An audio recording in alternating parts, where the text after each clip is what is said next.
tonight, as prime time comes to you from the modern day Colosseum, we have a stacked card to the brim with talent, and it will be main evented tonight by two up-and-coming PlayStation fighters who are looking to knock on the door of a title opportunity.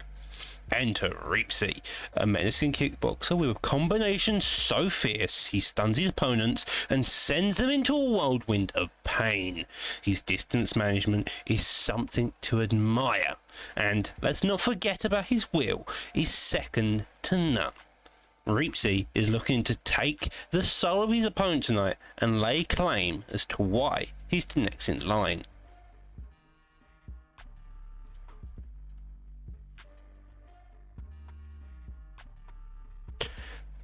What is up, you beautiful bunch of bastards? I'm Matty D, joined by the one and only Doctor Who, TMF Ginger. What you saying tonight, lads? Yeah, well, we will go back to the intro in 2 seconds, but I have just realised we are currently having the wrong graphic on, so apologies to both of the main events tonight. It seems like everything's gone picked on. Apologies, ladies and gentlemen, give me 2 seconds. Rookie mistakes. Yeah, rookie mistakes. Okay. Okay. On that note, a couple of technical issues. We'll be right back. We are just going to head back to the intro, and we should be back soon.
Tonight, as Primetime comes to you from the modern day Coliseum, we have a stat card to the brim with talent, and it will be the main evented by two of the upcoming PlayStation fighters who are knocking on the door of a title opportunity.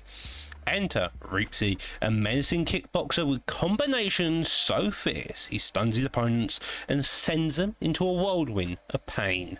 His distance management is something to admire, and let's not forget his will to win is second to none.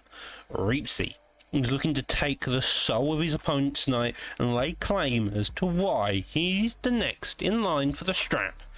I don't know who my opponent is. I've never heard of him. All I know is I've been here before. I'm accustomed to the main events. It's an acquired taste. And tonight, I'm walking away with the win. Those are the words spoken by Reapsy. But in order for him to knock on the champion's door, he must defeat one man. Martial Rival War, a Prussian kickboxer with the power to knock out a horse, a man who can behead you in a single roundhouse kick to the chin. He's fighting out of a legacy camp known as War, and War is what it will be. To tell the paper champion to spit shine that belt for me, because I'm next. After I spill this man's blood tonight, Smudger won't have anywhere to hide. Those are the words spoken by the mighty challenger. But with all that being said, viewers and competitors alike, take your seat and bear witness to the violence Primetime is about to commence. Welcome to Primetime. What is up, you beautiful bunch of bastards? Welcome to Prime Time Fight Night 47. Absolutely stacked night of fights ahead of you. Martial Rival War, Reapsy joining us in the main event of this evening. It's Friday night. We're here for the fucking fights, lads. Stacked main cards, stacked prelims, top to bottom. Joined by Doctor Who and TMF Ginger. What are you saying, lads? We do have a stat card indeed. We have the co-main of BFAP Jakey versus Dirty Dave. You have on the main card names like the ever mighty Ned, yourself there, Matty, as well as G-Man and AJS Scott here, Ginge. Yeah, then we move on to the prelims. You got renowned names like Lepo, Dema, KB King, Purple Oracle. You got everyone on this card, and it's looking to be a stacked one with lots of striking clinics, Matty. I mean, obviously, like, there's so many fights that you can't really pick out one. If I was to try and pick out one maybe fight that you could maybe solo out, it would be Jakey versus Dirty Dave, two of the built for ankle picking boys. I have a feeling, though, that you're not going to see many ankle picks in that fight, Doc. Yeah, well, you never particularly know those two. They're both campmates, not even former campmates. They are campmates, and so maybe they go for a bit more fun approach. Maybe they go for a bit more serious approach. That all to be decided later down the line. But with all the technical issues, with all the higgledy-piggledy we had on the introduction, let's get straight into the first part of the season.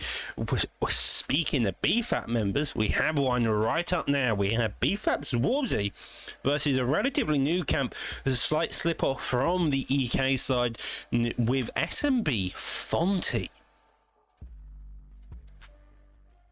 Now, these two are going to be in the welterweight division here, Matty. You know this welterweight division is stacked top to bottom, and when you think about four-star fighters like you're going to see on the prelims, you've got McGregor, you've got Masvidal, but by the looks of it, we're going to get a Nick Diaz pick here.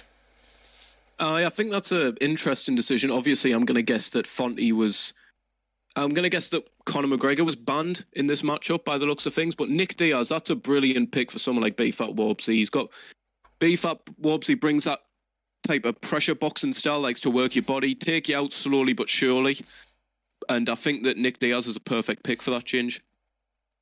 Yeah, obviously Nick Diaz is one of them things. Pick your part, use the leg kicks, use the head kicks, use your tapes. But on the other side of the cage, we have Jorge Masvidal, known for his knees, his brutal kicks. He will pick you apart at range also, so it's really a battle of who can get the damage in early, Doc.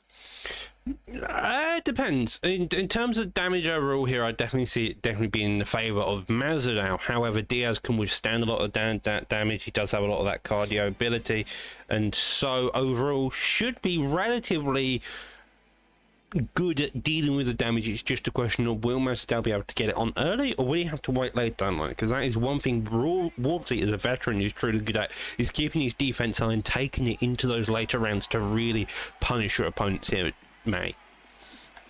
I mean, I'm going to see what S&B Fonte's able to do. I think this is his debut here tonight, or speaking to his teammate Clover, who was fighting late this evening, and they said that the S&B boys are here to take over tonight, and so far, it's looking like Fonte's getting some reactions out of Warbsy here, Ginge. It's that job and at the pocket, forcing reactions, and you're starting to see Warbsy bite for really, really early, but the shots are landing, and if you're Fonte, you don't really want it to happen with that game plan, dog. Well, both of them are using that jab very effectively. The lead leg kick of Fonte is also making itself known very nicely. It's always there, always out in the open. Uppercut does come out, doesn't get it. A keep firing back, and here you're really starting to see for Warbsy's main game plan. Work that body, make your opponent's stamina pay, or you can already see that stamina slowly decreasing more in the favor of Diaz. Uppercut there gets countered, and here we are starting to see both of them really come out and really show their game plans here, mate. I mean, in terms of strikes landing and strikes being like fired back, it's a relatively even fight so far. Warbsy's starting to break the block a little bit there though. But the difference is that stamina lead that Warbsy is slowly developing. And I know it doesn't look like much, but when you've got someone as experienced as Warbsy and you're down like that in this first round, this is a horrible place to be, Ginge. Yeah, we're starting to see the stamina slips very, very slowly for Fonte here. I've seen Warbsy get the little advantage very quick. He's utilizing the jab, as you said. He's landing at high percentages, and that's exactly what you want to do for Diaz. Warbsy also seems to be fairly confident in that footwork. You can just tell that he's always just outside that pocket, outside of the range that Fonte wants to throw, and that's working deeply in his favour. Fonte is making some good adjustments. He's got that jam to really establish it, and every time he does get aggressive, he is landing the combos. But the issue is, if he wants to make sure to land, if he wants to be landing, I feel like putting on that pressure style is what he wants to do. But Warbsy's fighting back. He's the one putting his opponent on the back foot, and that stamina is doing a fantastic job at giving Warbsy that ability to here, Matty. I mean, I think you're seeing in the early portions of the fight that it just kind of seems that Warbsy's having the slight edge in terms of every department. There's head health, he's getting a little bit lower. The stamina, he's getting a bit lower. He's obviously worked the body a little bit more. Fonte has not thrown a body shot this entire fight, I'm pretty sure. But, you know, there's still time, but it just seems like this is an uphill battle now for Fonte Ginge. Yeah, well, Warbsy's doing everything you want to do against the Masvidal. He's working down the body, working down the stamina. He's controlling the range, which is something that's very, very important in fighting a Masvidal. You want to avoid them kicks, avoid them knees, and for me, that's the first round for Warbsy. That was a slow, methodical round. Only 85 shots thrown in the favour of Fonte. However, that stand made it seem like he was throwing a lot more, and that definitely is going to build confidence to a true vet like Warbsy. I feel like that's especially an entire side you need to pay attention to this fight. Fonte is a debuter. He hasn't been seen before, and so he's coming out here probably a bit nervous as well. And Warbsy, he's a veteran. He knows how to adjust a game plan, and those adjustments, as seen just in that first round alone against a much better fighter like Masvidal, are really paying off here, Ginge. Yeah, but we're seeing at the start of this round, it seems to be a Fonte that's getting the slight advantages very, very quickly here. He's staying in the pocket, he's using Masvidal's boxing, very nice. So good adjustments for the first round here, Matty. I think he's evened out that head health a little bit. It seems to be quite even now. He's still got the uphill battle with the stamina. I'm not going to say that Warbsy be uncomfortable here as he lands some beautiful shots, peppering the block and head health. Doc, it really seems like Warbsy's starting to come into his own here. Well, again, the start of the round is always the most difficult to really find your footing, but once you got your footing again, you can continue that momentum. And this seems like Masvidal's going to have an uphill battle. He had some momentum. He stopped the momentum Warbsy very early on in this round, but now you can see that he's kind of desperate, looking for any counters he can. Head booms going out. Lovely disengagement on the feet there, but again, the strikes trying to land. But again, the jabs, the hooks, every shot Warbsy's landing, he's landing there with precision, with one. He knows what he's doing. Any shot that he does fire, there's always another shot to come. There's always another idea or a combo behind there to really counter the Masvidal here, Matty. I mean, Wobbsy's just landing at will now. Fonte's just desperately trying to pivot away. The blocker's broken. The head health's almost gone. He's just retaliating, trying anything desperately to get him off him, but Wobbsy's just stalling on him, Ginge. Ooh. Yeah.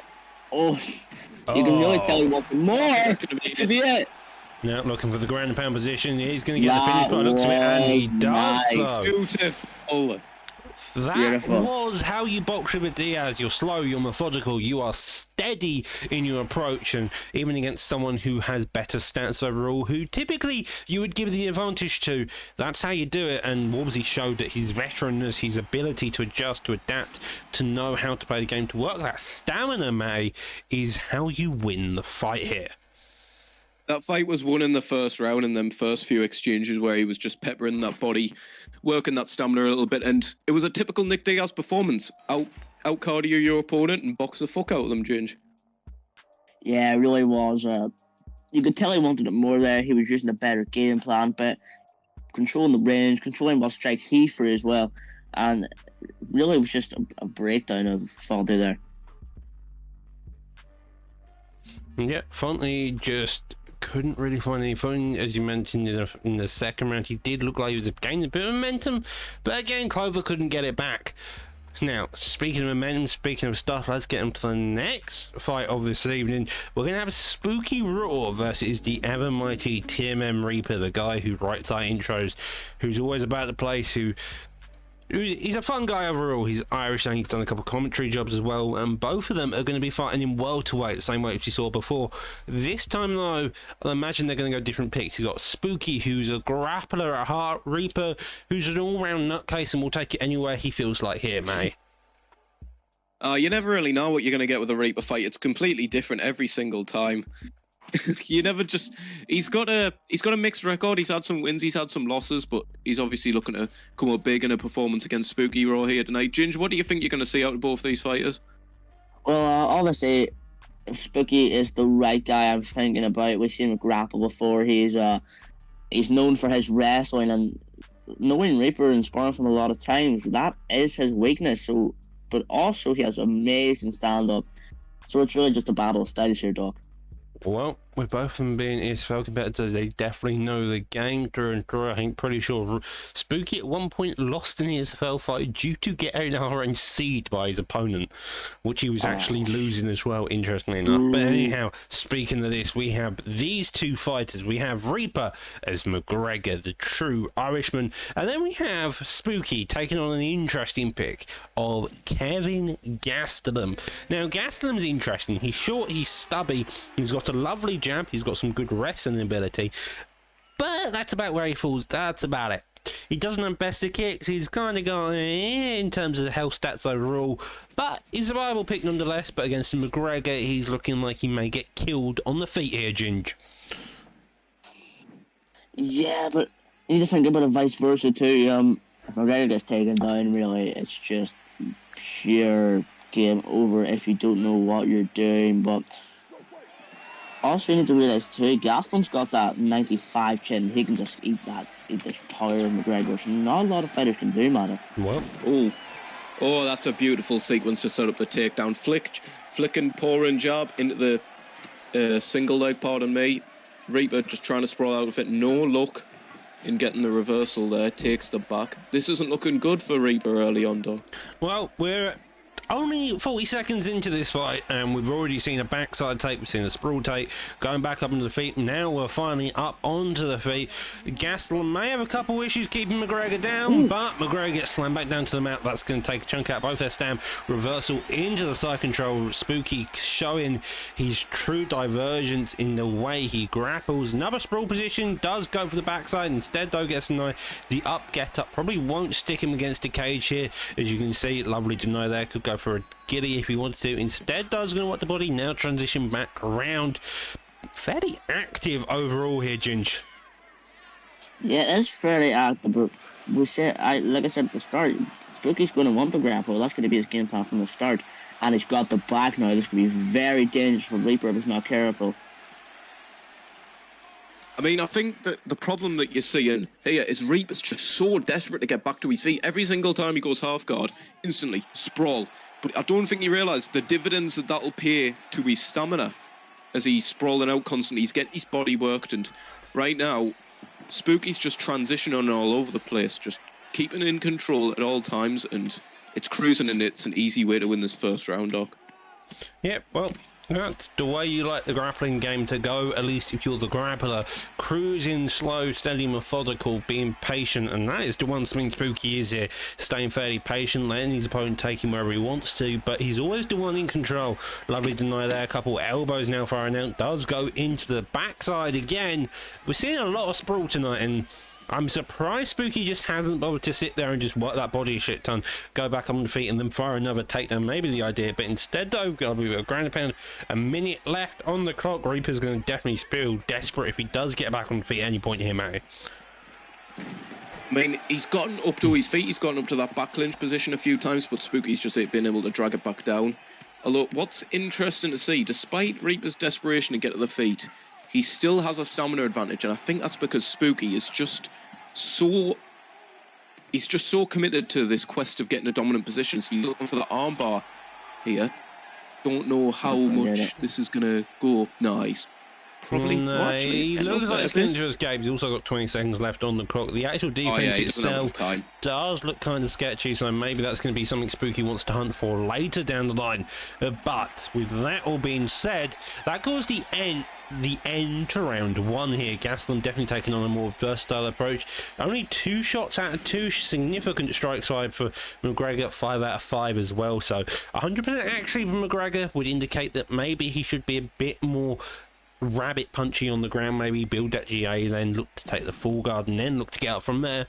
But overall, lovely job by both opponents. Reaper staying fairly calm. Gastelum trying to keep busy here, Ginge. We're seeing Spooky flow. We're seeing he wants these dominant positions, but he's not rushing them. He's working the GA. Then he's going for it. He's been very calm about his transitions. He's denying. He's getting the ground and pound. He's doing everything you want for a really good composed wrestler. And for Reaper, that's just, it makes him panic.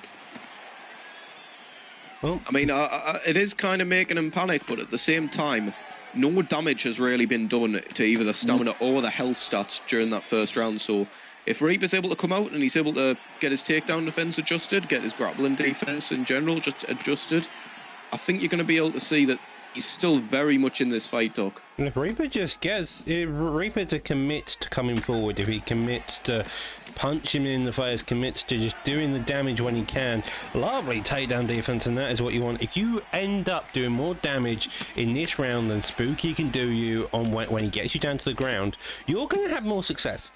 And the thing is, you're going to be a bit, and when you know Spooky, your block is going to be lower. You're looking for that takedown defense, and that kind of opens the head, which is what you're seeing here. The jabs, lovely takedown, does get a deny there, and that is exactly what you want if you're Reaper here.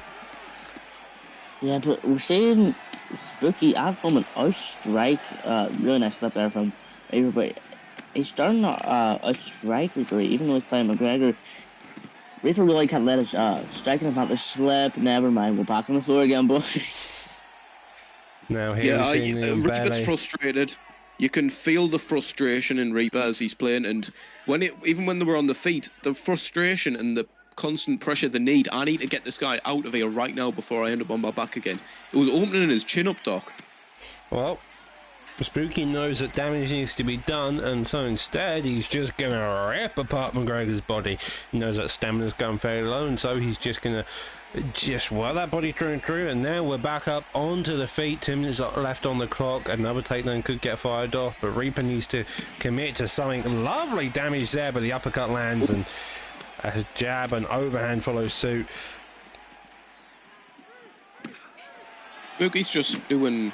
Spooky's having a really good second round here, getting a bit more damage off. That's a beautiful pull there from Reaper. Tries shooting another takedown, gets out the way of it. Good job there.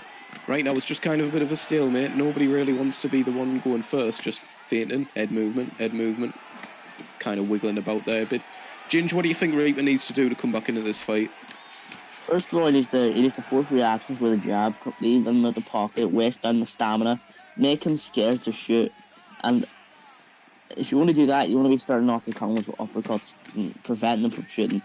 and combos in the also pocket. use your body kick. Oh, and that is exactly how Spooky's game plan works here. Makes you block the body because to get the takedown defense, and then he comes up top and just fires every shot in the book. That is exactly what he's doing. He knows you're scared of that takedown, and that's what gave him the ability to get a knockdown. You see, every time McGregor's backing out of pocket when he goes away, he's just holding low block, and he's terrified of it. Yeah. He's terrified of the takedown. And it's opening his chin up to so much. That's why he's got put in his arse. You know for a fact Reaper's the better striker in this matchup. You can tell. You can tell by what he's throwing and the time when he's throwing it. But it's just a simple case of his chin and his defense is lacking because he's so scared of that takedown, Ginge. Yeah, and that's what we go back to at the start. You know, if he's able to implement the grab and make him scared for the takedowns, Reaper's probably going to crumble under the pressure, and that's what we're seeing here because that head have advantage is bad. Massive. It's bad. Well, it's here bad. we see another lovely takedown defense. Does get uppercut now pinned in the corner. Gaslam's happy to just go to town on it. Does shoot another takedown. Lovely defense there. And this is probably what McGregor wants. He wants to keep this defense, but he also wants to do damage. He needs this KO here. He's got dropped the last round. He spent most of his time on the bottom, and so now he's just hoping for one shot. Spinning heel kick definitely is a way to go, but I feel like right now he needs to go into that pocket and just wing shot after shot. Try and keep your defense high, but it's kind of the case you have to probably go out on your shield here just to do some real damage. Don't worry about leg kicks. You are purely headhunting. You're using McGregor's power to the best of your ability. But Gaslam shoots a takedown. It's all over right now here, Ginge. Yeah, well, the first 30 seconds of that round, Reaper was showing really good promise, being good post striking, but also using the perfect amount of pressure. But you know, he gets taken down, and it's really just, if Spooky keeps it here, I definitely do not see Reaper winning. Well, never say never is always the case. Primetime guarantees normally means you end up with some wild underdogs getting the win. However, that being said, Gaslam so far looking like the more dominant fighter overall. 2 minutes left on the clock. Does get full guard on top. McGregor could get the get up, but Kimura comes out, and this can be really deadly right now. We saw the armbar in round one. Could it be all over for Reaper here, mate? I mean, that bar's going up a little bit. It is going up. If you get the lead in the first quarter of it, that usually means you're able to get it. But and it's getting higher and higher. The gap between the defense and the offense is closing. I think this is the beginning of the fight massively now, as you mentioned, May, and now this is starting to take really over. This is going to be a close one. 2 minutes left on the clock, and so it's going to be. And it looks like it's done. It's done. Yep. Beautiful. Lovely job by dominant performance from Spooky in the second prelim of the night. That was pitch perfect, Doc. It really was. First round, he came out aggressive, frustrated his opponent on the ground.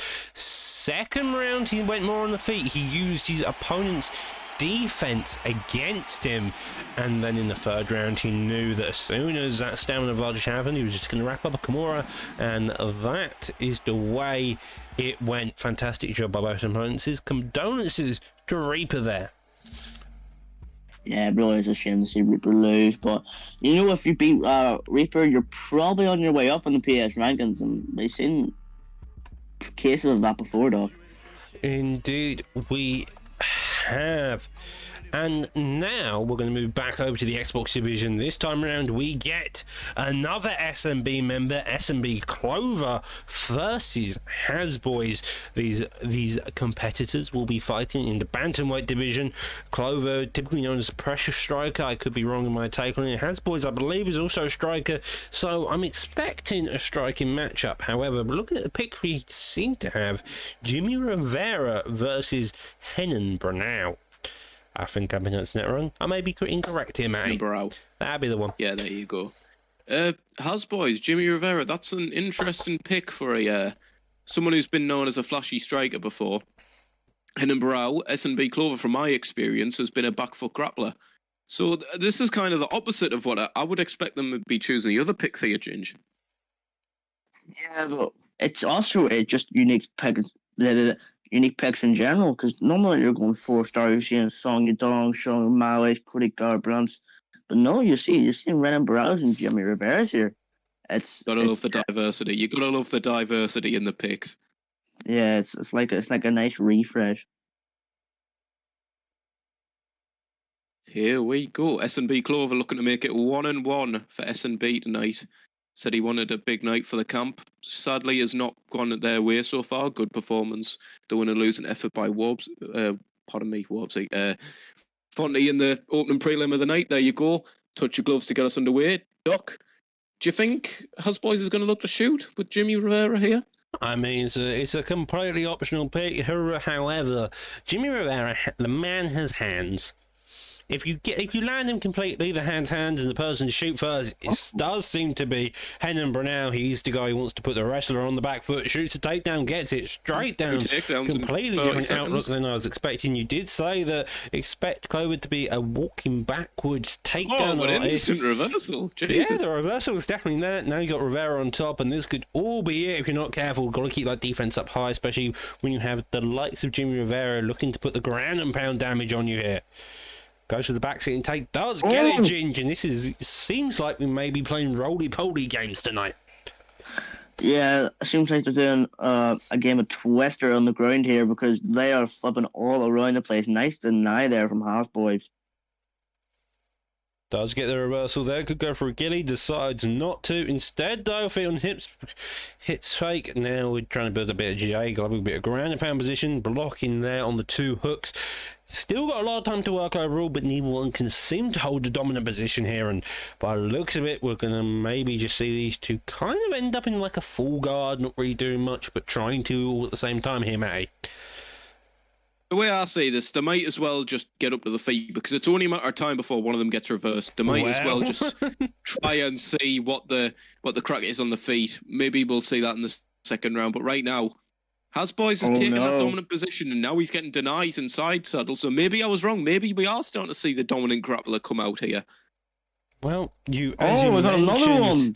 Just doing it. You got a couple of denied side saddle. Elbows are really ripping that block away as well as the head down. Another fake there. Doesn't get much. Now goes to fake again. Maybe he's actually going to try a transition or go for a fake. Does get the side control one. And that is what you want to be doing. However, you're still in side control. Does go to half guard now. And it seems like Clover is the guy who really has to try to figure out how he's going to make the adjustments here. Hasboys made the adjustments. His grappling game, he didn't have to shoot a takedown to get it here, Ginge. Yeah, he didn't have to shoot a takedown. It's really showing you who the dominant grappler is, and that's something good to prove against someone like S&B Clover. S&B Clover known for their feet. S&B Clover known for their high-level strikers and grapplers and the balance in the camp. So it definitely is an achievement to do better at grappling than one. Oh, beautiful pull into the body hooks. Yep, lovely body hooks. Definitely going to do the damage. A body kick, though, in retaliation, does get it down. The stamina advantage in the favour of Hasboys. The stamina game is always something you want to be paying attention to, no matter the fight, because as soon as your opponent's stamina is low or kind of gone, it leads to massive issues later down the line. It's one of the biggest issues you see with any fighter's game plan. That being said, though, definitely looked like 2 minutes of control time to Hasboys at the side saddle elbows definitely won him the round overall. All here, Matty. Come to the second round, what adjustments are you looking to see from Clover? I mean, I don't think he's gonna shoot 2 takedowns in 40 seconds coming into this after how that round ended up when he got the takedown there. It seems Hasboys has got the slight advantage on the feet early on here. It's very, very close though. Nice. Hasboys shoot the takedown after that early success. Beautiful double leg there. Instantly gets the side control. See how long he's able to hold it here, Ginge. This is dangerous. See, that big health advantage is just from side saddle in that first round. So if Hasboys can utilize it to the way, oh no. The up gets denied, and now we have top mount ground and pound really coming out. Lovely job getting a bit of the defense there. Does make Haspong miss the straight. Garth giving him the stamina advantage, but now this is still a long time to work. Full guard position, we've seen a lot of reverse running position. Will it be the case for Clover getting able to get it, or will Rivera get out of half guard? It looks like Rivera's staying fairly active. Does go for the backside take, and we see a reversal here, Ginge. We're seeing, I think we've seen about 6 reversals this whole fight in the second round, which is not this whole fight, not the second round, but you know what I mean. And it really is, it's an entertaining grappling fight, which isn't something you see often.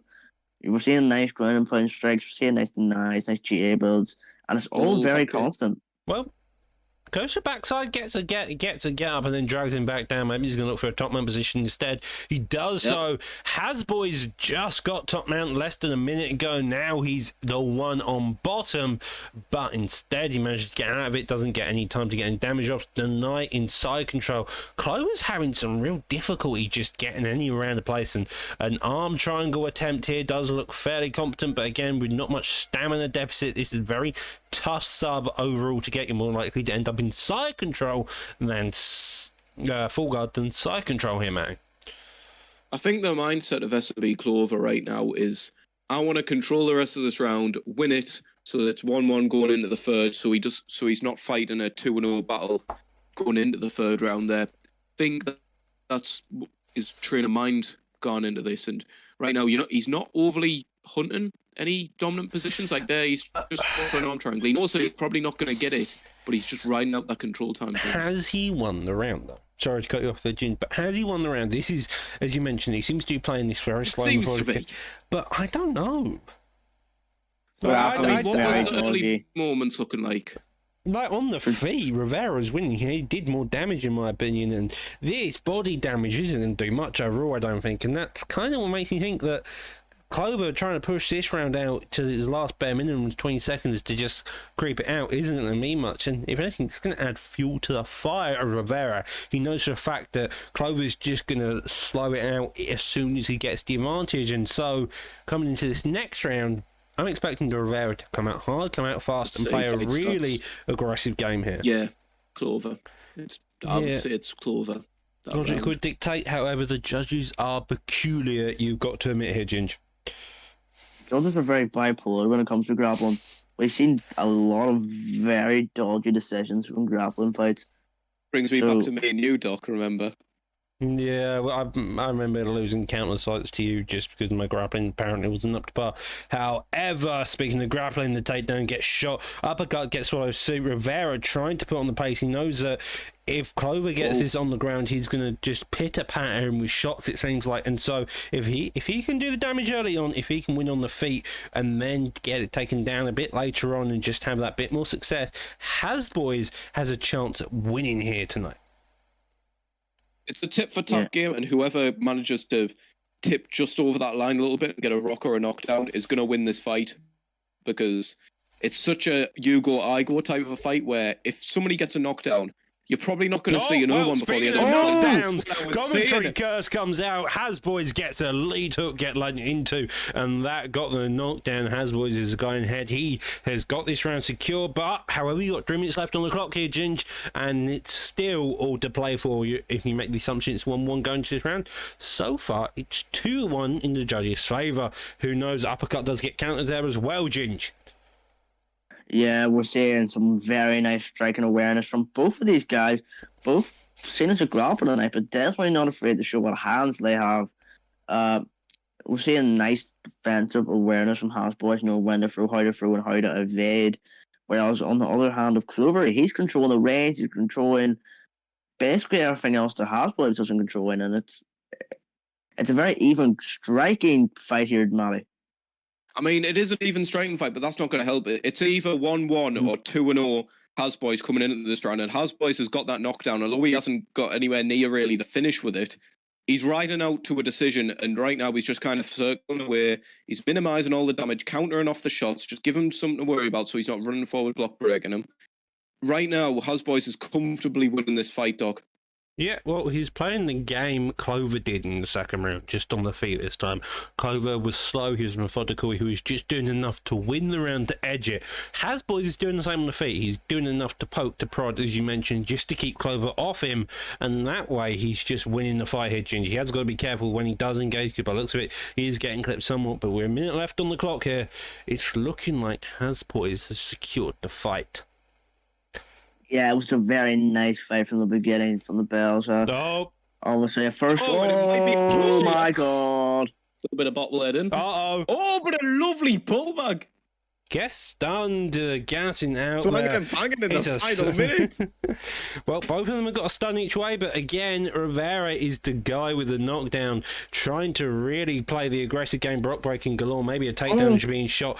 Ducks under the head kick, and that is Tried it. massive. He went for it. He went for it, and he just didn't get it. The jab straight uppercut there, Yeah, that's really. it. Yeah, I Most wouldn't likely fight. secured the round. Boys.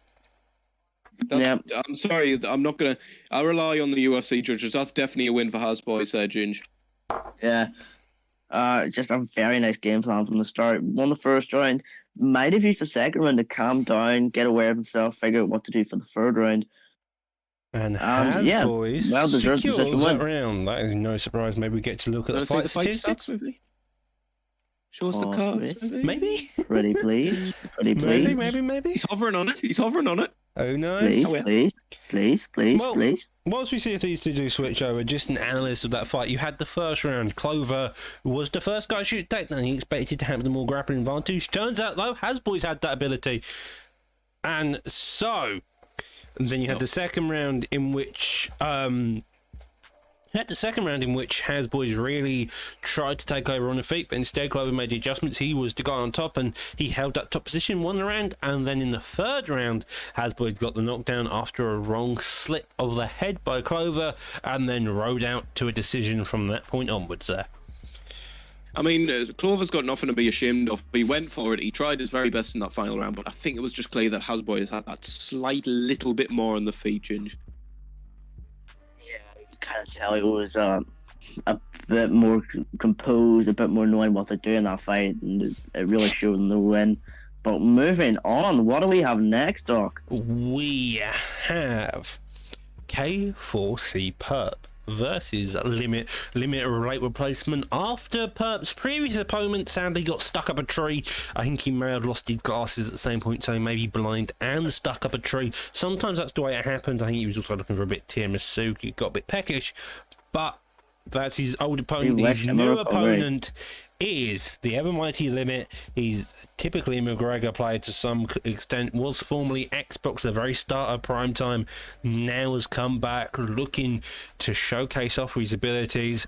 And here we see him in the welterweight division tonight. We've got an Anthony Pettis versus Jorge Masvidal. Of course, we've got Purple. Pettis. I mean, the last time we saw Purple Urkel come out with a Pettis pick, it was against Ball Cut Bully. Now, Ball Cut Bully bullied Pettis. He bullied the hell out of it. Sadly, Purple Urkel came out with kind of the wrong game plan, got his body kicked to the ever-living hell and back again. He was definitely peeing blood for at least a week afterwards. But you now get that confirmed by another doctor here, and so maybe Pettis is going to come out a bit more calm, a bit more logically. Wait to have a feeling out process, see what adjustments he needs to make, and then start taking over possibly in the second round here. I mean, it depends what type of mindset he's coming out with. It's either going to be the case. It's either going to be a case of like Alexander Hernandez after he got knocked out, where he just turns into a timid 20 strikes in a fight type of fighter, or you're going to come out like Derek Lewis and just spark out Chris Daukaus. Let's see what type of mentality Perp's coming out with, Ginge. Yeah, we're seeing Limit as part of the war camp. The camp that the main event is a part of tonight. That's got to show some sort of skill level. And we all know Purple Urkel, being a leader of the camp himself, hasn't lost fights at the game. Amazing kickboxing, amazing kicking range. Will just kick you just relentlessly until his legs snap. I'm excited to see what we're gonna see in this match, Matty. Good time to note that Limit from the War Camp, Marcel rival, also in the main event. Find out the War Camp. Let us know what team you are. Are you team Marcel rival or are you team Reepsy? Let us know in the chat. This is a very even fight so far. It seems Purple Urkel having a bit more advantage with the stamina and the body health, but Limit Starting on some really good shots to the Ooh. head, Doc. Yeah, Limit is working that body nicely. He's also coming up top as well, and he's really just picking his partner over. He's also throwing leg kicks. Speaking of leg kicks, so Pettis is the one to fire a couple more back on the head movement as well. Exactly what you're doing. But looks of it, the stamina in the favour of Pettis early on, but that's maybe just because Limit's playing a bit more aggressive. However, both of these opponents overall staying fairly calm and composed, even if Pettis is throwing a couple of wild kicks here, mate. I mean, he wants to be throwing kicks, but he doesn't want to be throwing wild kicks. He wants to be using that rear body kick. You know, obviously, opposite stances work the stamina game a little bit. When he's going for these big, massive spinning kicks and that, it's wasting his stamina. And right now, you don't want to be doing that because that's the lead that he's developing in this fight. He's not winning the head health battle, but he's winning the stamina and the war ginge. Yeah, but you need to think about Pettis. He'll go from having full stamina 1 minute to none. Oh my god, he just walked on the chin. But he's not getting anything out of it. Maybe just looking to get small advantages before going for the finish, Matty.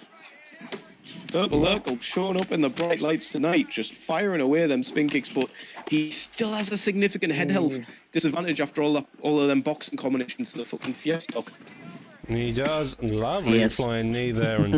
And now a straight comes back. The stun in the favour of Purple Urkel definitely gives him the advantage within the first round. Ginger's getting a bit annoyed at the stream for no reason. He's back again, mate. He's like, we are all good for now. Hopefully we don't have any more technical issues like it. But with 45 seconds, he leans into the uppercut and the hook, and Masvidal's trying to come back. But again, that stamina advantage is definitely in the favour of Purple Urkel. And as this goes on, I feel like that's just going to get more and more. Oh! Kick him in the face. Kick him in the face. I think he's done that twice so far, Ginge. Do it again. He's done that same jab, spinning heel kick combination twice. I think it's just catching because he went for that jump and spin one earlier on in the round, and you know it obviously did some damage. So I think that's kind of gotten the head of Limit a little bit here, and he's thinking, all right, I can't get hit with that again. I've already got a bad stamina advantage, and that's what allowed Purple Urkel to get them 2 rocks and secure that round, in my opinion, Doc. Yeah, securing that round is exactly what I'm doing. 2 rocks in the favour, the winning the stamina war as well. Even if you didn't secure the round, that's the core concept here. The first round isn't about winning. Unless you're looking for a round 1 KO, the first round is never about winning. It's about getting the advantage to set you up later down the line. And that stamina advantage, as we've seen countless times tonight, has been the core component of getting the win here. Yeah, but that head health is very low for Purple Urkel. But then again, we go back to it. Oh, another rock. Sorry to cut you off there, Ginge, but I think you're going to see as that stamina difference increases, it's going to be much easier for Purple Urkel to catch up in that department, I think, because he's not going to be getting hit as much because you've got a boxer. When you've got a boxer with no stamina, it's going to be hard to hit. Then I'm saying that, but he's just been hit with around 6 punches in the face, so I don't know. Doc, what are your thoughts on where this fight's progressing to? Yeah, I feel like they're competent enough to really do it, but Limit's gonna have to really find uphill battle. As I said there, like he does have the ability. The no head health knockdown there, looking to get a finish. Jumped on him now, trying to. No head health is still there. Pettis does escape the clinch, but that head health is still blinking, barely recovered still, and. You don't need that many shots. Your Masvidal here, as you can tell, now gets another knockdown. Yeah, we're seeing the lovely inside boxing here from Limit. Purple Urkel's kind of let it slip here from the start. You know, starting off with a tiny head of a disadvantage, and now it's just absolutely enormous.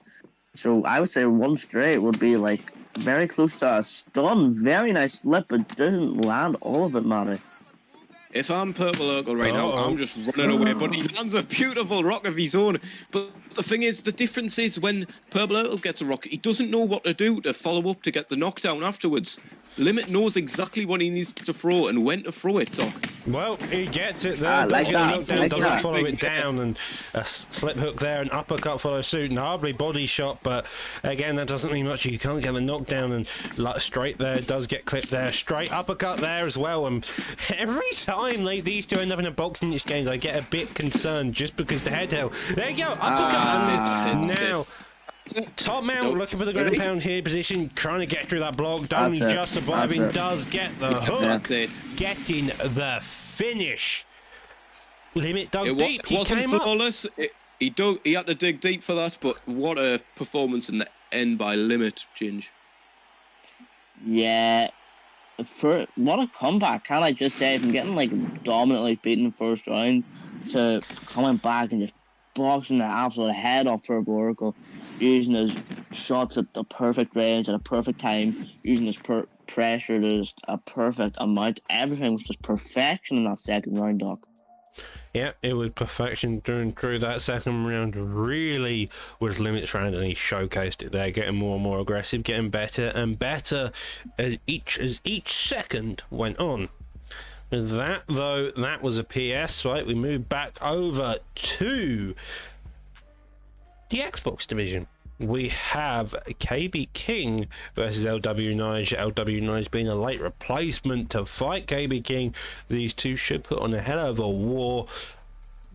Now, we're in featherweight division. We're going to have 4 stars, and by the looks of it, Mr. Big Nige is going one of the co-owners' favourite fighters. Cyrus Delaney would be proud. We're going to have a Cobb, Look, he's proud. Look, he's the proud. beautiful I'm not. Destruction Swanson. In the red corner, however, you have Yair Rodriguez, a man who shouldn't really be 4 stars. He has countless kicks. He has body kicks galore. He has head kicks galore. He also has really good health stats. Cub, on the other hand, is typically got more of the hands. However, he does have the rubber guard. He does end up on the ground.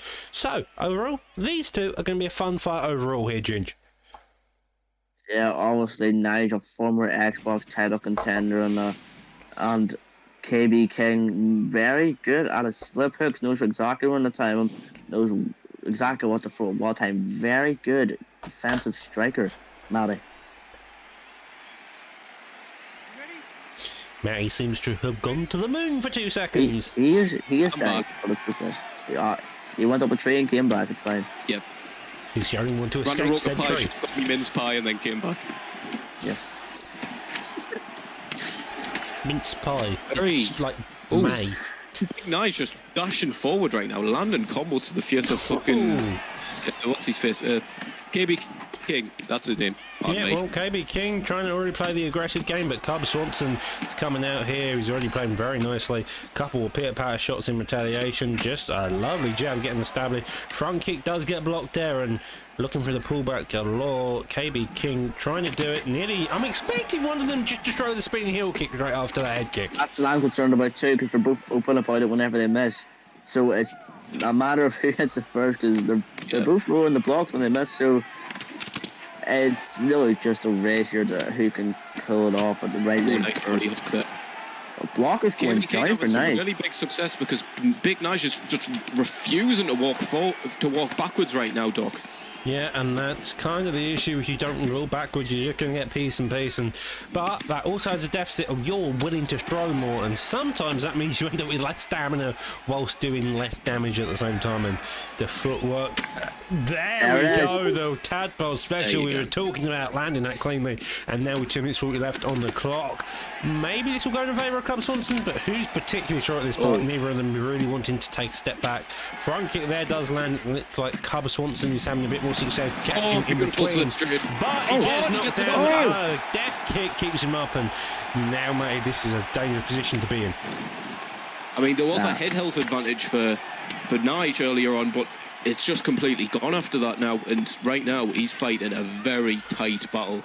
He's got very little margin for error, and he gets rocked again. That's not going to help him. That combo was as beautiful as a battered sausage or the Finley Mega Chippy. We're seeing very nice slip awareness, as I mentioned before the fight. KB King just knowing when to slip, and it is paying dividends here, Doc. He's playing so much difference, it's kind of mental. Kobe King staying patient, digging to that body, then coming up top as well. Head kick does land, a straight land afterwards, but even making way through that block. Jab straight there, does go for a pull block elbow again, doesn't get it, just out of reach, and that seems to be the issue with a lot of Nigel's shots tonight. They're just out of reach, they're just out of distance, and that is causing the issues. However, a takedown could get fired with the last 30 seconds on the clock. I'm just gonna be a really flashy kick at the end of the round. I don't know why. I just assume it. I mean, there was one there. That doesn't count. I was in range. Yeah, it counts. Okay, Kobe yeah. King just pinging away. I told you. Oh, there you go. Tadpole will be proud of his fellow Mackem right now. Nothing. Under that, but that was a dominant first round for KB King there. Just beautiful slips on the shot, beautiful counters, and he was breaking the block, getting through Nigel's defensive holes when he needed to, Doc. Yeah, defenses holds, and that's exactly what they are here. Does find a hold of his own uppercut there, straight, does get fired, doesn't get a knockdown of any sort, sadly, and now these two are having some great success. Yeah. Oh, and again, KB King has just been controlling the match here so far. Left stuns, head health relatively even, stamina is definitely in his favour. Body's definitely in his favour. It's Trina. Oh, never mind. I'm sorry. Commentary goes right there, man. I apologise. Lovely kicks. Oh, beautiful setup for the spin. spin. Lovely combo. Oh, and he gets another knockdown. I think this is just a matter of time, it seems, for Nigel's end. I mean, we saw how the limit fight went. The second round was always the biggest issue for him, but as you say that, he gets another knockdown. Now we're in top man position, looking for the ground pound. He's hoping for all hell, but that is it. Fantastic job there by KB Limited. KB Limited? Wrong person. KB King. KB King. That's the one. That's the one Got indeed. mashed up between them there. Got a bit mixed up between that and the English. I mean, I can speak just enough to get away with it, unlike you, Ginger. Irish, for God's sake. However, after I did that casual insult, we are back in the lightweight division. Up next, we have Dima versus K4C Bo Lee. We saw Purple Urkel earlier represent this camp. They are currently 0-1. So, will Bo Lee make it 0-2, or will he make it 1-0? That is the question on tonight's card. Dima, on the other hand, the ever mighty, should look to put on a fun fight. Looks at it though, we are going to have them in the lightweight division with two boxers. Two boxers who, I don't think anybody has ever thought that they may actually have a competitive fight, but with the game's stats, you would indicate something else. Bobby Green, the man with 94 punch power and 94 punch speed, versus Max Holloway, a man with no power, all the speed, and all the cardio. These two are probably going to put on one hell of a fight, even if they are some polar opposite picks here, May. I think they just decided to go the two lankiest fuckers in the division, it seems. Holloway, obviously, the pick out of Bowley.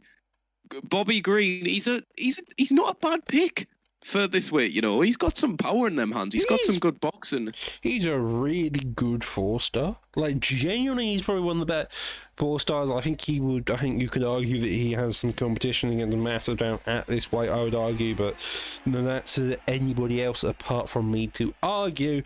However, we get to see Bobby Green versus Max Holloway fight it out in the lightweight division, live on primetime. Demon's got 1-0 against Mr. Bo Lee, and so will Bo Lee be able to make the record 1-1 for K4C tonight, or will it become 0-2? That is the question that's going to be answered from this fight here, Ginge. I believe that Bo can get this. Okay, I'm never trying to Ginge again. You're too bad. Stop it now. Well, Yeah. leg kicks are coming out by Matty with a level 1 jab of Bobby Green's already starting to make itself established. I'm pretty sure Damien Maya has a better jab. That really does state how much of an update Bobby Green's moveset needs. But on that note, the hook also lands, and looks like so far Bobby Green's leading the fight. He's more confident in his abilities here, May. Yeah, he's landing some nice tapes. He's getting to the body a little bit more than Holloway is, but if he goes back to them legs, I think he'll have some success with Bowley. But it's quite an even fight, both choosing to fight out in the centre right now. Not really one of them choosing to be more of the aggressor, Ginge. Yeah, but we're seeing with Dima, he's been in prime time before. He's been under the lights. He's very good at controlling the range, walking down his opponent, walking out of his opponent, creating reactions, knowing when to strike. He kind of does it all, and it's kind of showing here. He's getting little advantages very early. Yeah, well, the biggest issue that he's currently seeming to face is that front kick there and that leg kick. That leg kick keeps coming up. It's like a little tipper-tapper shot that is really starting to make life pay a bit painful for here, Bobby Green. However, both of them staying fairly good on overall on the cardio. The general amount of shots, though, seem to be in favour of Bobby Green here, May. Yeah, it does, but I think the head health is slightly in favour of Bowley right now. Or should I say, I believe it is. I think the leg health is it's a battle of who gets there first. The body work of Dima or the leg of Bowley, I think right now, because the head seems to be very, very even. Ginger. Yeah, it seems to be very even, but we're also remembering Max has got cardio for days. So if Damon needs to work on that body, as he's been doing them nice little straights, they all add up to a really nice body health advantage. So I think Damon's on his way to victory here, Doc. Well, that rear hook of Bobby Green is there every day and every night. Every time he's trying it, he's landing it. He's doing it to counter that leg kick, and it's working really nicely. He just needs to find a better way to counter that leg kick, I feel like. And takedown, though, with 40 seconds left on the clock.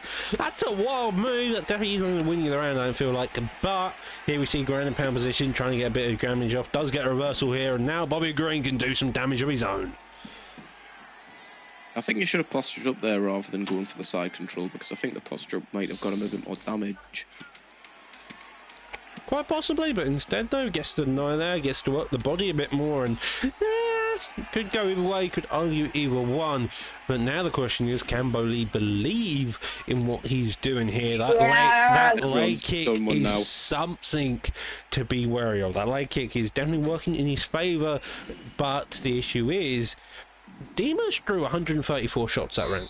Now, his stamina looks fairly similar to Max Holloway's, at least at the end of that round, and by the looks of it, it's better than the cardio king of Max's here. Yeah. I believe that was probably Demas round, but... Stop it, man. There's been enough of them. Okay. Beautiful. Well, Matty believes there's been enough of them. Oh, but lads, behave. I do not believe there's been Well, speaking of Bowley has got that leg kick working fantastically.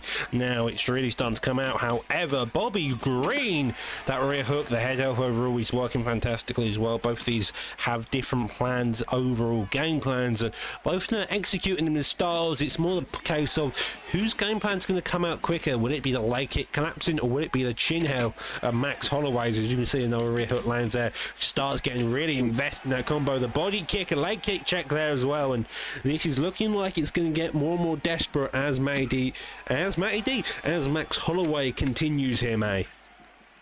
That's the second time this fight you've made that mistake. Both of these lads seem to have their own weapons, and they're working every time. No adjustments have really been made as this fight's gone on.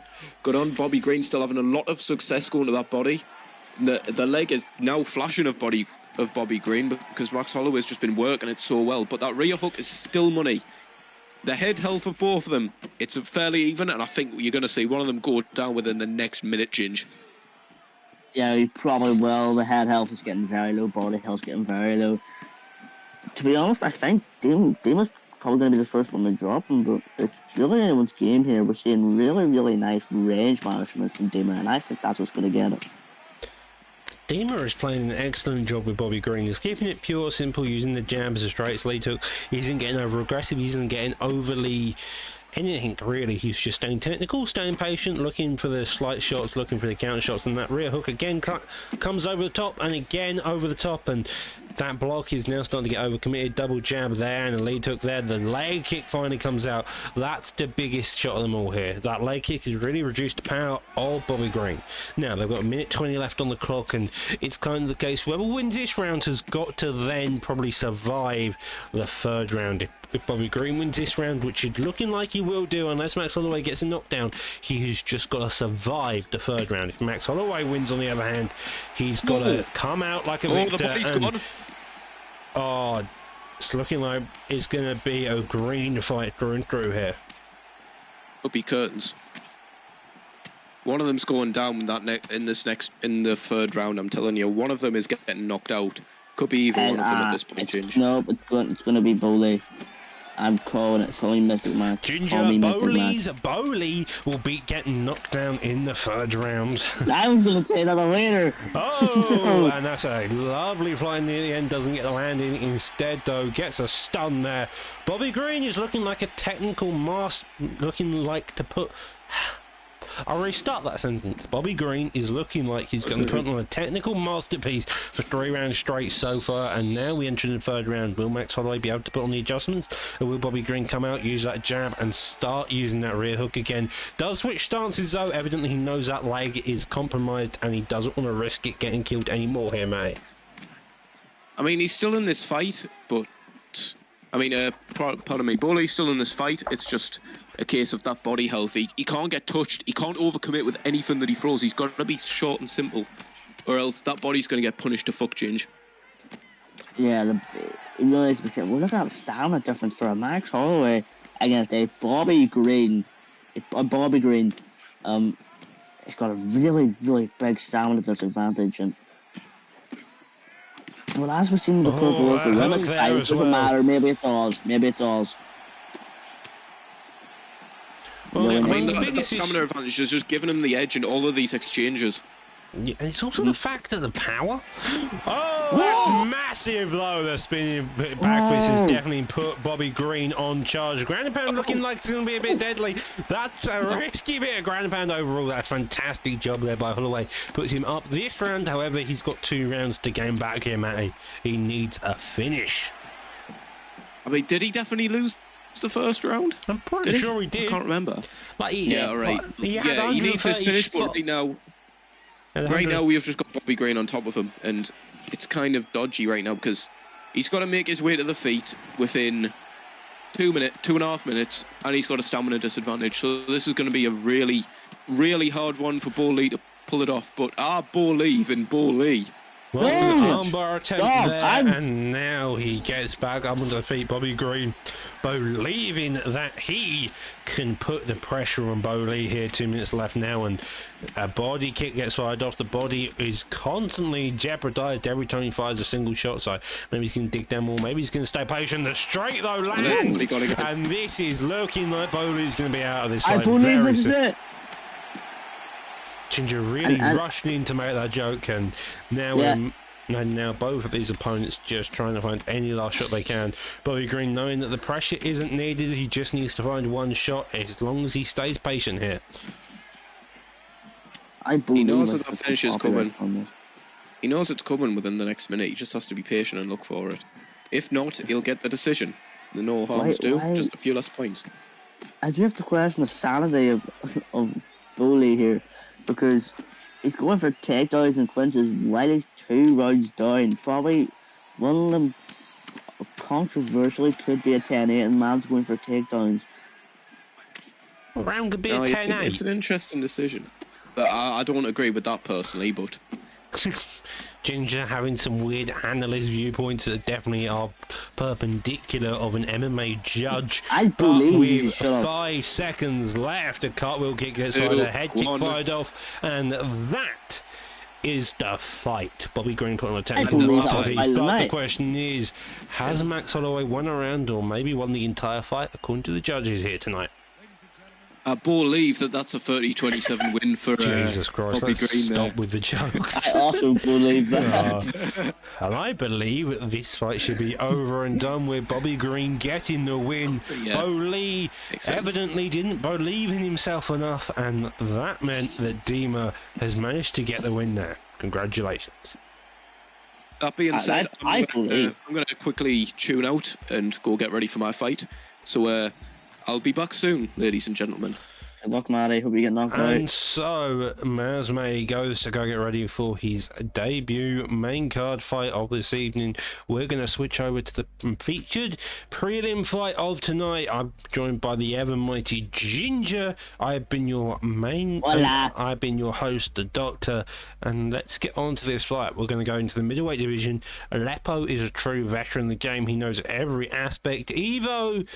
he's peculiar, to say the least, but in the best ways possible. He'll come out, look to knock your head off, and sometimes be able to out-grapple you. Sometimes he'll just look to punch you in the face and then look for the takedown afterwards. Either way, though, let's get straight on to this fight. These two are definitely something to take note of, and hopefully should be good to go right about now. Yeah, obviously Paulo Costa, powerful kicks, that spin heel kicks, deadly, nice leg kicks, powerful body kicks.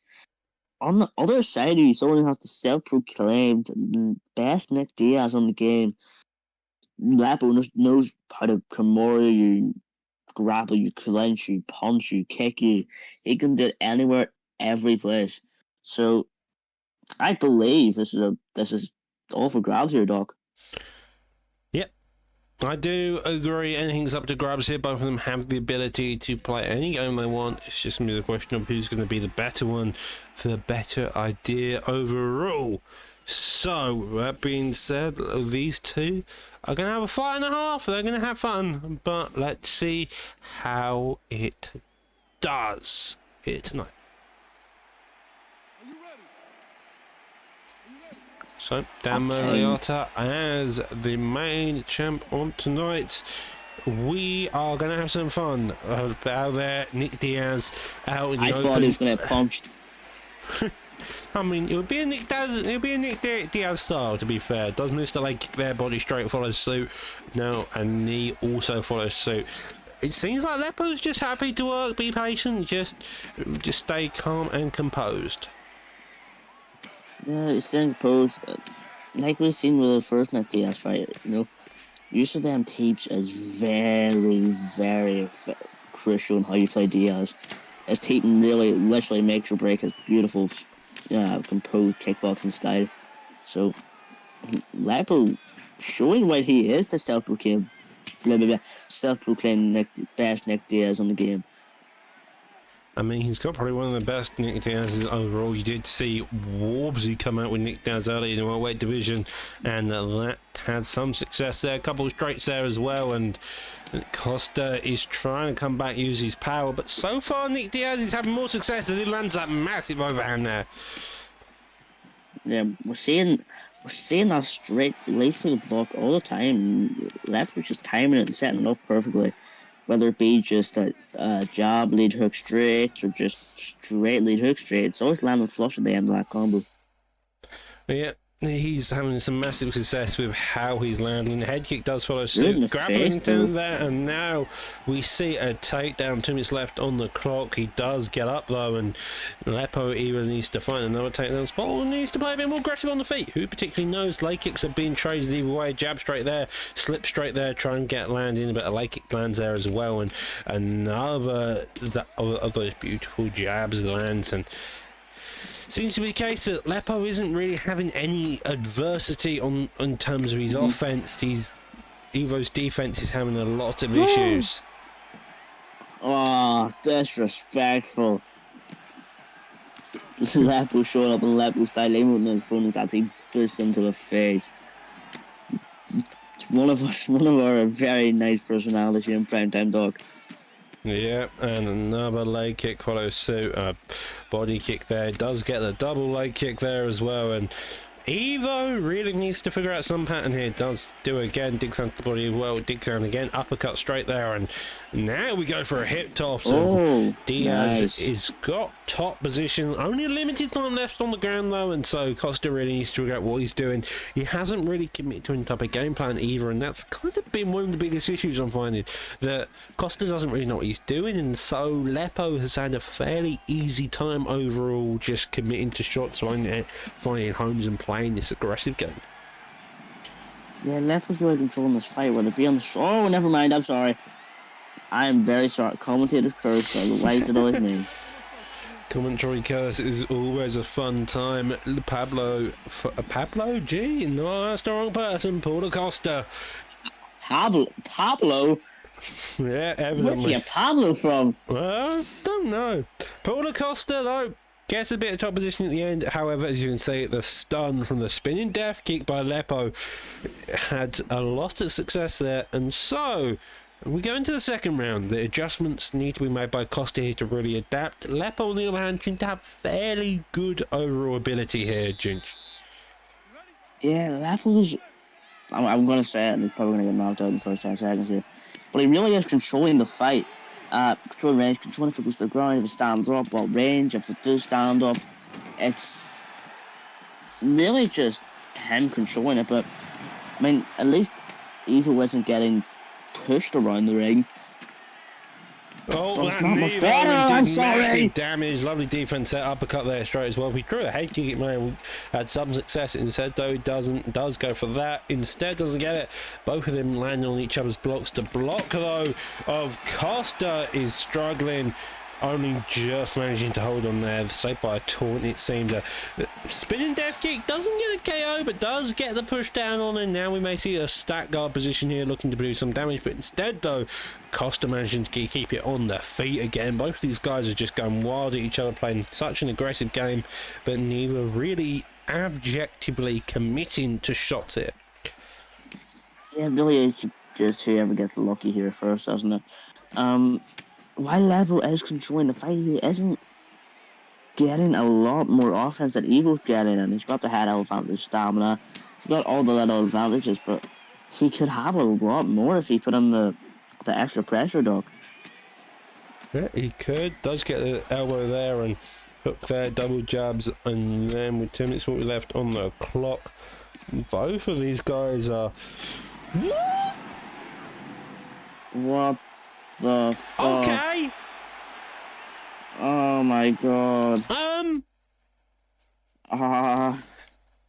not gonna lie. I looked around. I looked around for 1 second, and he was dead. I believe he died. Well, moving on to that. No, let's not. Let's just sit and... Lepo was winning that entire fight. Lepo got KO'd. Lepo was winning that fight. Lepo got KO'd. You know what I find funny about that? Lepo even looked after he stunned him the first time. Lepo taunted. He could have jumped to get the finish, and he didn't. Ladies and gentlemen, this is why you do not taunt. This is why you jump on your opponent. That was our featured prelim of the fight, and somehow that turned out to be more of a shock than possibly the rest of this card could be. I was in no way, shape or form expecting that to happen, but it did. I respect it though from Evo. I do respect it. I respect it, but it's insane. And with that, we go on to our main card of Fight Night 47. Main event of Marshall Raw versus Rixie. Co-main event of Jakey versus Dave. So, up next, we have LW Hybris versus TMF Matty D. This is going to be in the featherweight division. Matty D was just commentating with us. He'll be back straight afterwards knowing the guy. Let's see if the co-commentator can get the win, or will Hybris catch him? Volkanovski versus Allen. Obviously, Volkanovski got the very, very, very, very nice striking, very good power, nice speed. He's got everything. Whereas on the other side, you've got Arnold Allen, who's got the kicks, the leg kicks, body kicks, head kicks. He's got very, very powerful kicks at that. I mean, the first word when you look at Volkanovski is to call him short and stubby, but the man isn't short and stubby. He is short, but he's long and lengthy in terms of his legs as well as punches. He will clip you from halfway across the octagon if he so feel like it. You can only see the height difference, but that doesn't matter to someone like Volkanovski who just has that length to play with.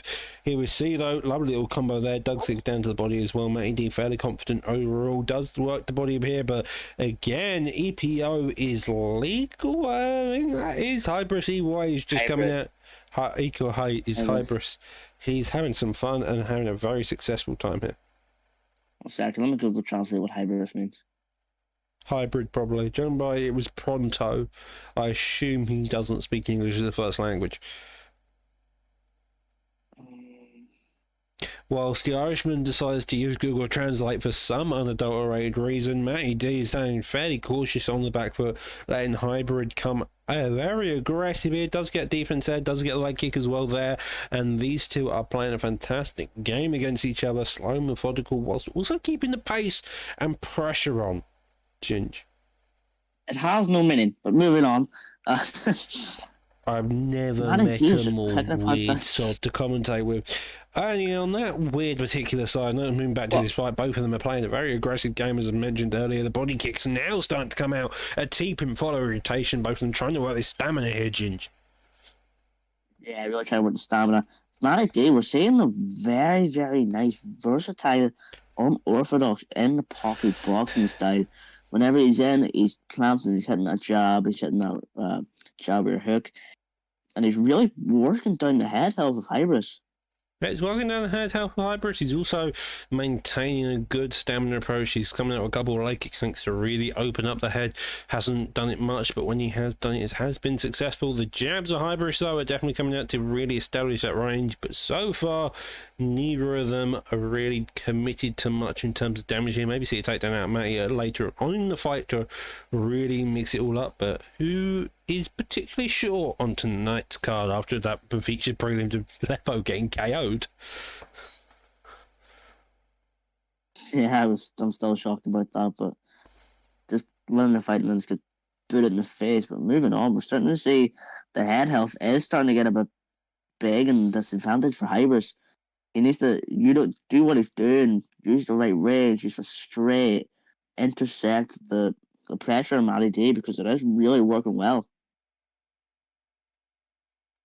And here we go. 40 seconds left on the clock. Neither of them really looking much. However, Arnold Allen is very heavily cut, blood covering his chest. 30 seconds left on the clock, and Volkanovski's looking overall bad, but however, you can't take away the possible advantage of Arnold Allen here as he comes out again. Digs down his body, knee in retaliation. Lead hook follows suit and misses on the teep. Does get a bit of cardio stand. The head kick also coming out, slip straight there, and these two are just putting on a masterclass performance against one another. Fantastic job both ways. Does look like, though, the significant strikes massively in the favour of Matty D. His defense overall has been fantastic. He's getting a bit aggressive, though. 120 strikes, 127 strikes compared to Arnold Allen's. However, as long as you make sure they land, your stamina seems relatively cleanly as seen here, Ginge. Yeah, but we know what Matty's like. No matter how much stamina, no matter how much he misses, he makes the shots he lands count.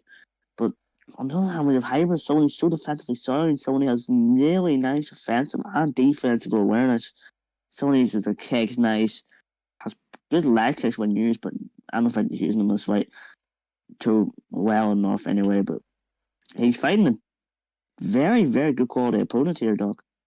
Yeah, good quality opponent, and that's exactly what he's doing there. That block is getting lower and lower every time he tries to engage. Matty on the back foot for once. It's interesting to see he's much more successful on that forward pressure and style, because he then can control the range. But instead, though, he's happy just to pick shots around each hole and then really start to exploit his opponent's weaknesses here.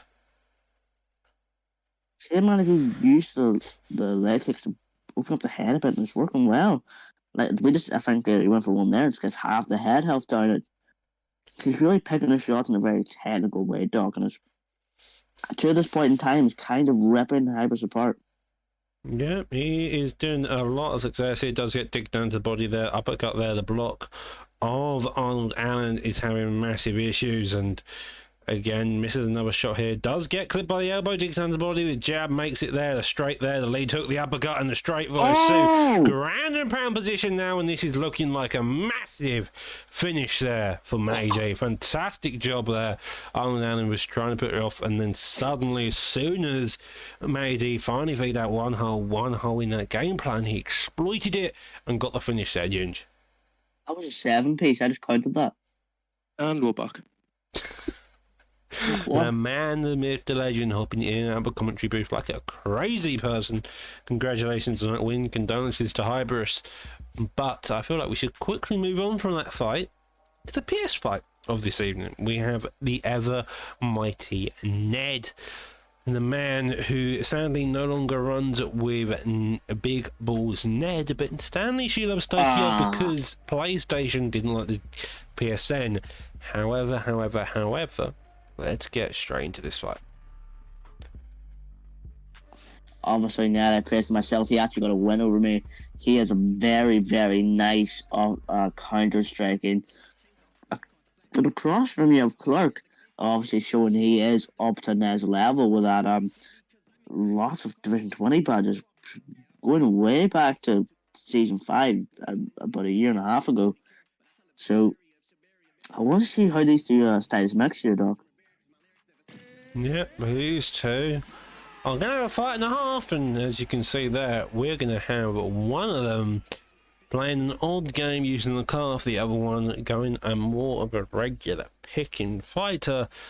In the bantamweight division, we're going to have Cruz being used by Clarky. Ned using the calf. I wasn't expecting Ned to use a calf. He's definitely a wild one, but you've got multiple picks all over the place. Instead, though, he goes a calf pick.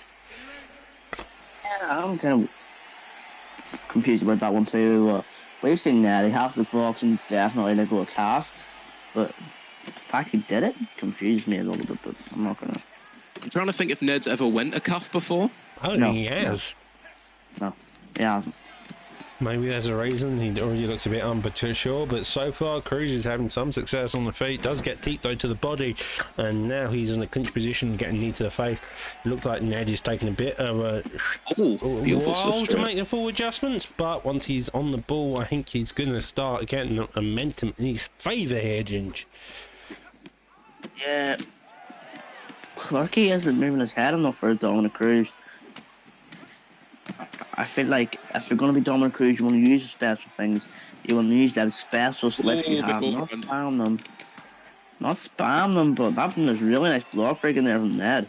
Oh, some nice shots by Clark in return. Interesting to note that Clark, he did say earlier on that he wanted to go Peter Yan, but because Ned stepped down on short notice, the higher rated fighter, he banned Peter Yan. So this is going off of what the game plan was expecting, probably with a new fighter picked up. Yeah, sometimes that's the way it goes. Is one of the beautiful things about replacements is they do draft your entire game plan sometimes. But hey, that's the way it goes. 2 minutes, 3 minutes left on the clock. But these two are already going at it. A clinch attempt there by Ned, doing a lot of damage to the head, and then gets the hook afterwards. It does look like though Ned's got to be careful with that stamina because he's definitely losing it. The body kicks of Cruz, just a general very active play style, and Ned is all building into the fact that Ned is losing stam quite quickly here, Ginge. Yeah, stamina isn't looking great, but on the other half, you look at Clarky's block, and it's also not great. It's a race between if Ned can get his head health down fast enough, or if Clark can waste down his stamina fast enough to really ball control this fight, Matty.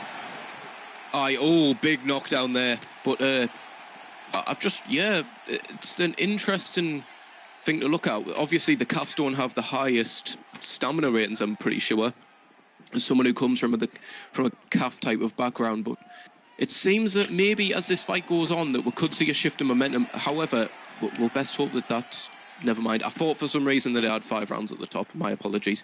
But we could maybe see a momentum shift due to that stamina soon. The head health of Clarky isn't too low to turn this around, so maybe come the second round we could be looking at a different fight, Doc. Well, especially if you include that stamina, I feel like Cruz can definitely start getting ahead in the game if Ned finally hits the peak. Probably going to be at the rate he's going, probably about halfway through that second round, especially the bodywork increases just a small bit. Does get a takedown though with 20 seconds left on the clock, and Ned probably needs to find a new game plan. I feel like, because the way he's going, it's working to a point, but that stamina tank is going to decrease, and it's going to decrease quick here. He's still using that stamina. I mean, sorry to cut you off, Ginge, but it really seems that Clarky, throughout this first round, he's been putting on that pressure, using the jab, and although he's been knocked down, although he's had his head health a little bit peppered, it's forcing Ned to kind of play this back foot counter game, which is, it's a really hard one to play, conserving your stamina, Doc. Yeah, it's a hard one to combine your stamina. Yeah. Ned isn't, I feel like it's the opposite. I feel like Ned is putting on the pressure. I feel like Ned's the one playing the aggressive game. He's the one trying more, and that's what's really causing the issue with the stamina. He's putting on this pressure, playing such an aggressive game, and then when he is backing off and Cruz on the other hand, he's digging to that body. He has done a good recovery, that's to say this. It's done a very good recovery. He does land that shot, but I feel like with those types of shots, if he's going to just not let his stamina recover, Cruz is going to have a lot easier time and just really start ripping apart Ned pretty soon. Ned is playing Andrew Tate. Who's Andrew Tate? Oh. Ned, stop using your stamina. Sorry to cut you off there, Ginge, but he's wasting so much of it when he doesn't need to at times. He's a former kickboxing champion. He was like 87 and something, like 12. And now he's like a TikTok influencer. He's like, gives viewpoints and very funny videos. That's who he is. But stamina's getting really low for Ned here. But the thing is, Clarky's head health is very, very low as well. So, like I said earlier, it's just a race. Whoever can get hurt there as low as the fastest is really whoever loses this fight. Well, he's going for the more clinchy approach. He's done a couple of knee digs down to the body as well, but Cruz going off in retaliation. Now he's engaging in that clinch battle himself. The power of Cruz isn't that high, but... Oh, beautiful kick. I was about to say Cruz can still hit hard at low stamina, but he's to go, gets stunned instead. Yeah. That head health is looking fairly low, lower than the ever mighty Big Balls Ned, but it's still to play for in this second round, with still a third round to go here, May. That momentum shift that I was on about earlier, if Clarky wants to enact that, I think it's got to be soon. He's got to use this stamina advantage or something, because right now he's just running forward with jab, lead hook, and it's getting him caught every single time. It's a very predictable approach that he's coming in with, and although Ned's fighting with a very low stamina, he's countering well, and it's winning him this fight, Ginge. Yeah, it really is. What I'm also realizing too is Clarky's always the one engaging. And that's probably what's leaving his chin open. You know, Ned's planting on his strikes. When he's planting, it makes it a lot faster, a lot more powerful. So, really... Well, the takedown works in his favour. Ned's definitely one who's winning on the feet, and so takedown when he's got such low stamina is just going to work. However, now interesting in position, goes for a takedown on his own, could have done the body a bit more body work, but instead... he doesn't, and so here we are with a couple of front kicks. Looks at the uppercut there, doesn't get it. A hook there lands on the chin. Then he got a spinning back fist, and these two are getting dangerously close to finishing one another, even with Ned's incredibly low stamina here. I mean, Clarky's just not hitting him. He's not hitting him with anything big. He's developing this huge lead in the stamina, and he's got all the momentum in the world in this fight. He's just not doing anything with it, and he just can't quite hit Ned. Ginge. Well, he lands a hook there. Yeah. I mean, look at the head health. It's fine. It's fine. That's fine. He's paranoid.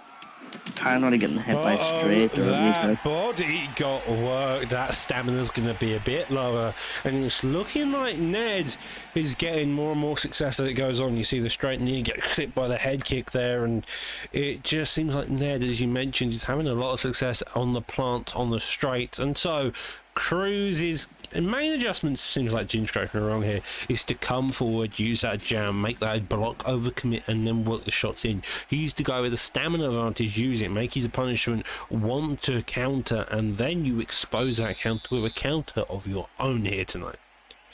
Yeah, bang on there, Doc. He's really just waiting and waiting and waiting. Just pure patience here out of Ned.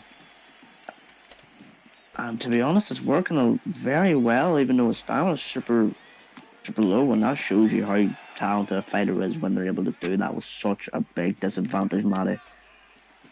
It just shows it's a difference of talent right now. Although Ned's done a lot of unnecessary wastage of his stamina, he's still the one in control and winning this fight, because Clarky just can't really seem to be getting off any of his shots right now, Doc.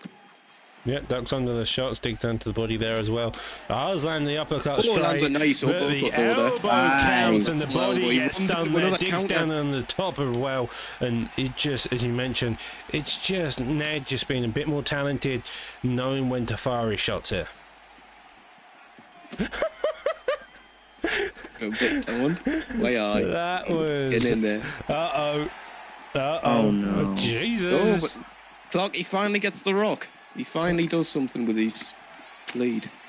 Yeah, he's got a massive stamina advantage. He's having a bit of difficulty. He does something and land something else. Two I points, feel two like points. at this Go point in for it, mate. time, but Ned gets a takedown. He's going to have to reset, going to have to really get up onto his feet, and that's going to be the issue if you're someone like Clarky, who has massive difficulties with this entire fight here tonight. Really big deny there for Ned. If he can get side control, this could be very dangerous.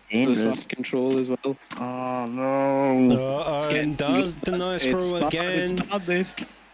Uh-oh. He's out. Ah, he gets out. But he goes for side control again, getting it Oh, very no. cleanly. Does go for the half Like, guard no, again. fuck you. I'm right back. Oh man, now he takes top man, which is probably a worse position. If he gets the posture up and that head health is now non-stop blinking, you only need 1 or 2 shots.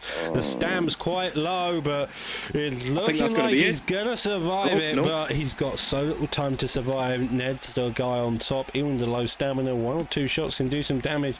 Disengages though, taunts with a little Cody They're dance, dancing. and Clarky's getting styled on right now. I'm sorry. He's put up a valiant effort, but pardon me, Ned's just cruising to Don't his say victory here. that too Oh, but back comes soon. Clarky. Clarky has heard you say that, and it looks like he's wanting to He's get got the he's finish. got us up. I'm telling you. He's like, no. Only 2 rounds to left. This is His it all. ego may get him killed here. This is a close fight all of a sudden, and nobody knows what way it's going to go. But Oh, no, he killed My friend. Clarky gets the KO. Clarky gets KO'd massively there. Pull elbow. The stamina of Ned was low past round 1. The stamina of Ned somehow didn't get him killed, but Ned did a fantastic job there in managing that such low stamina, managing to hold that position, managing to get that beautiful pullback elbow there.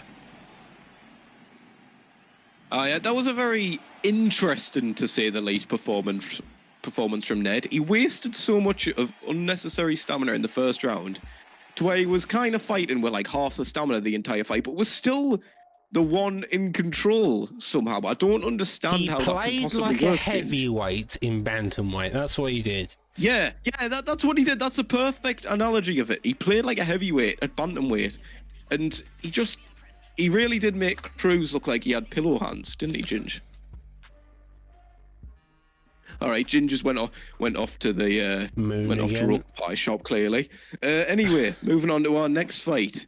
Yeah, and Jamie next fight Potts, 1, was 2, against 3. FSK, one of FSK's finest, taking on AJ Scott. AJ Scott. I'm not even sure if AJ is still at camp. Someone would have to double I confirm. don't with- think they are. I just don't think he knows. Well, maybe someone needs to tell him. Anyhow. FSK You've just Jamie dropped him off at a Potts church. is a grappler through and through. He does have the ever mighty FSK comp in his camp, which means he definitely knows how to strike. Ricardo and Fanator are also part of the FSK team. AJ Scott, on the other hand, part of AGS. Who knows if they're still a camp or not? We'll find out. But AJ Scott has shown that he can strike, shown that he can grapple. So, how would he do against someone someone like Jamie Bucks here tonight. We're in the welterweight division. We have Usman, we have Burns. Both of these guys are going to look on a fight and a half. The other question is, who's going to be the victor tonight, Matty? What I'm interested to see right now is I'm interested to see the grappling exchanges between these two. I don't know who will be the superior grappler. Both of them are known for the grappling, and I really just want to see them roll about, as long as that sounds sus. Well, here's the logic whenever you look at a grappler. If a grappler has picked a more jiu-jitsu guy, he's expecting to be put on his back quite a bit. Usually someone like Burns. Burns is typically used in that style. He's more used as a counter wrestling pick. Usman, on the other hand, is going to look to put you on your ass non-stop there. Leg kick does come up to defend the takedown. Double jab straights there as well here, Ooh, nice jab straight, and he's Bucks. having a fantastic job overall here. Jamie Bucks won now. What is it? High red. Shut up. Anyway, continue. Jamie Bucks, one of them people that will stand and by you, but whenever he's starting to find trouble, he'll just take you down and hold you in them dangerous positions like side control, top mount. And I'm not expecting any different. There's the ankle pick.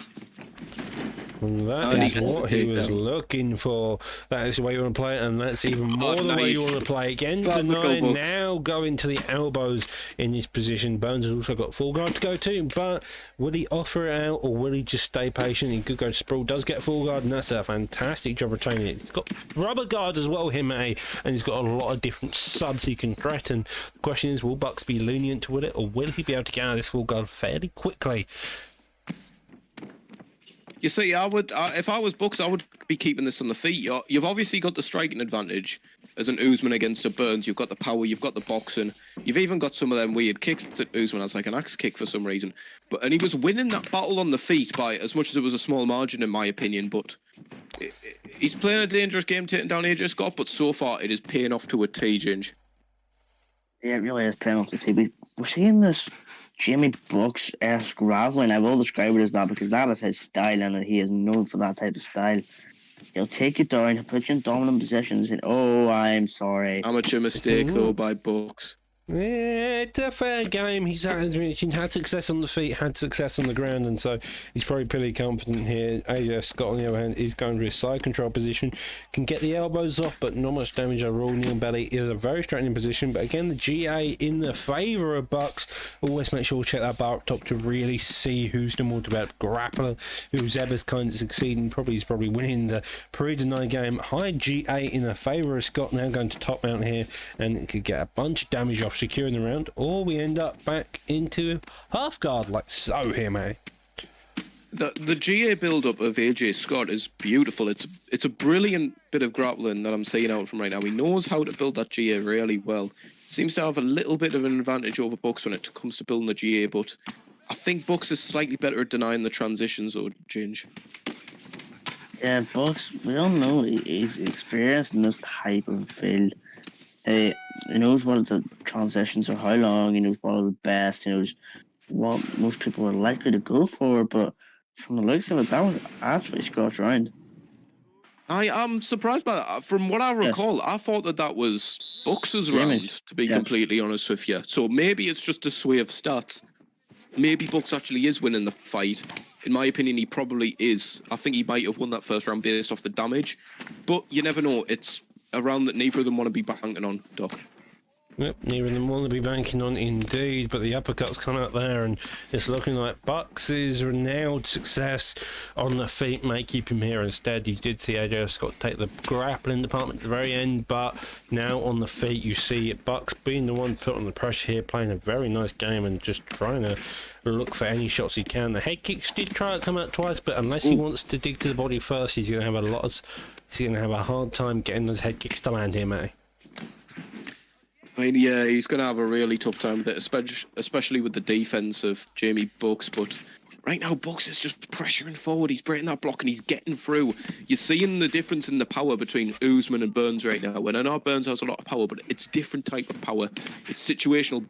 Usman, he can just jab your face off and you'll wilt. You can't do that with Burns against Usman unless there's such a significant skill advantage. But you see that AJ Scott just trying to get it to the ground, just trying to change this up, but right now Bucks is pacing him up, Ginge. Yeah, Bucks is really controlling the fight. You just have straight days of the jab. It's really controlling Scotland. It's making him wonder what to do. Because every time he's like, okay, I'm going to slip this bang, hook till he throws a hook. And as experience from Leeds fight goes, whenever you think about slipping so and one person throws one singular hook, you are paranoid. Oh, there you go. Beautifully set up head kick. Knocks down Burns. Burns does manage to keep the defense up though on the takedown. Goes back to the leg, but again, Burns is instantly getting punched in the face by Usman. Usman just working that block, looking for any shots he can. Gets a slip straight there, digs down to his body twice. A head kick though, finally lands a double head kick. Usman's chin only keeping him in there, and now we are back onto this pace. Bucksy's just coming forward, just peppering every shot he can. It's like he doesn't care for technical fighting here. He just wants to brute force it. But Burns is doing the exact same here. I mean, I'm sorry to say, but I think them two rocks there, they were kind of more like stuns. They were more like just out of the blue moments that really don't play into the momentum of the fight. I think despite both of their moments, the fight is still very much in Jamie Bucks' favour, despite that low leg health. Change. I have to disagree with you there, man. I think Scott did just win the round off them two rocks. But he didn't get a knockdown. Bucks had a knockdown. Bucks. You want to keep talking? I'm sorry, we're just having a debate about this right now. But I think Bucks is winning the round. Boxing, yeah. No. Ginge, what fight have you been watching? He's got a look. He does raise a decent point because AJ Scott had a lot more damage to the legs in that round, and he also had the edge in the stats. I mean, entire fighters are weird, but anyhow, round 3, here we are. These two need to figure out somehow to going to win it. Evidently, we're a bit in a disagreement about round 2, and so it could be 2-0, it could be 1-1. Lovely denial there, and now we end up in the half guard posture, looking deep to that body a bit, and now Bucks needs to really figure out where he wants damage. He does get denied, could go for a top man position. Instead, though, goes side control. We have got full guard to be wary of here, but again, who knows with this style of grappling here, Ginge? Yeah. Oh, that's going to be dangerous. We all know Jimmy Buff's got one of the most dangerous side controls in the community. Oh, no. The crucifix. The dreaded Bucks crucifix. Oh, no. Well, he's alright. That's fine. Well, side saddle, here we come. Does get back into side control. Yeah, Again, that block worked a bit.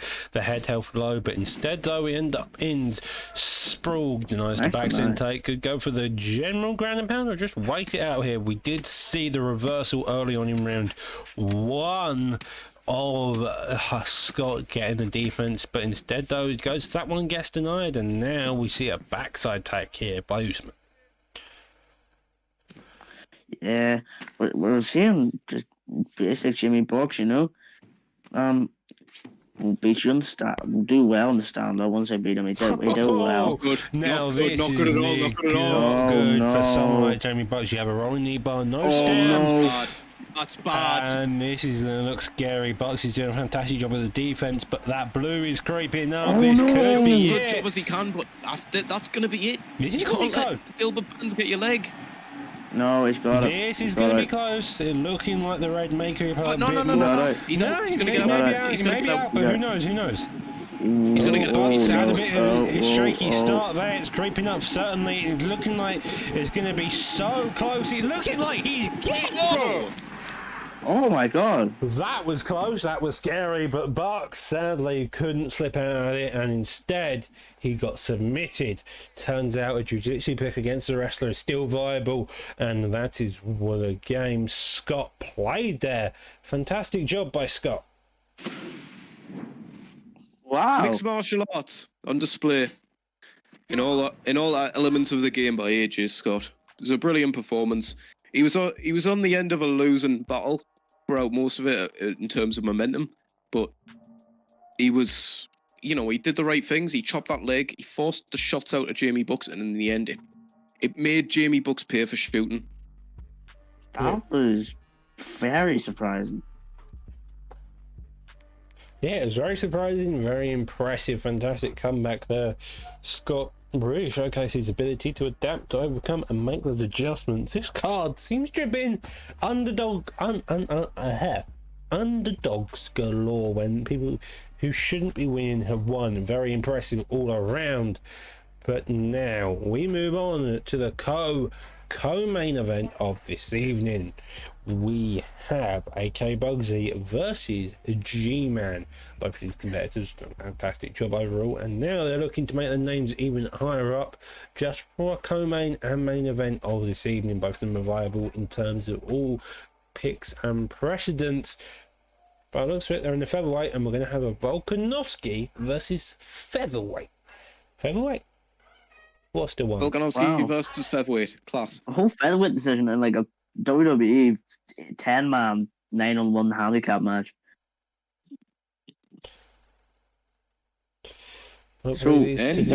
Anytime soon, maybe we'll see these two ready up, but we have Volkanovski in one corner. We're going to have Holloway in the other. Pick close? Yeah. Maybe? Who knows? There we go. Okay. All I had to do was knock on my desk. Mr. Malley. So, quick rundown of the fighters. We have Volkanovski, short, stubby. IRL has beaten Max Holloway on multiple occasions. Has the leg kicks, good cardio, and cardio galore. Also power, also takedown. Holloway, on the other hand, the man will fire every shot in the book and still not gas out. He will take you to the back again, and both of these are going to do a fantastic job here. Ginge. Yeah, obviously cardio machine versus powerful machine. I personally think Volkanovski is going to win all 3 fights in real life, and I feel like G-Man. Yes. Oh, the fake little touch. Boo. Boo. Boo. Hit him in the face. There's no friends in competition though. Oh, he gets him back with an elbow into spinning elbow. It's all well and good. I'm just wondering when you're going to see the shot out of G-Man. That's what he's been known for throughout all of his competitive league matches. He's known for that submission game of his. For his relentless wrestling. But Bugsy's doing a good job now, just trying to stay on the outside, pepper him away, like he should be doing with Max Holloway, and just kind of stay behind that jab, dog.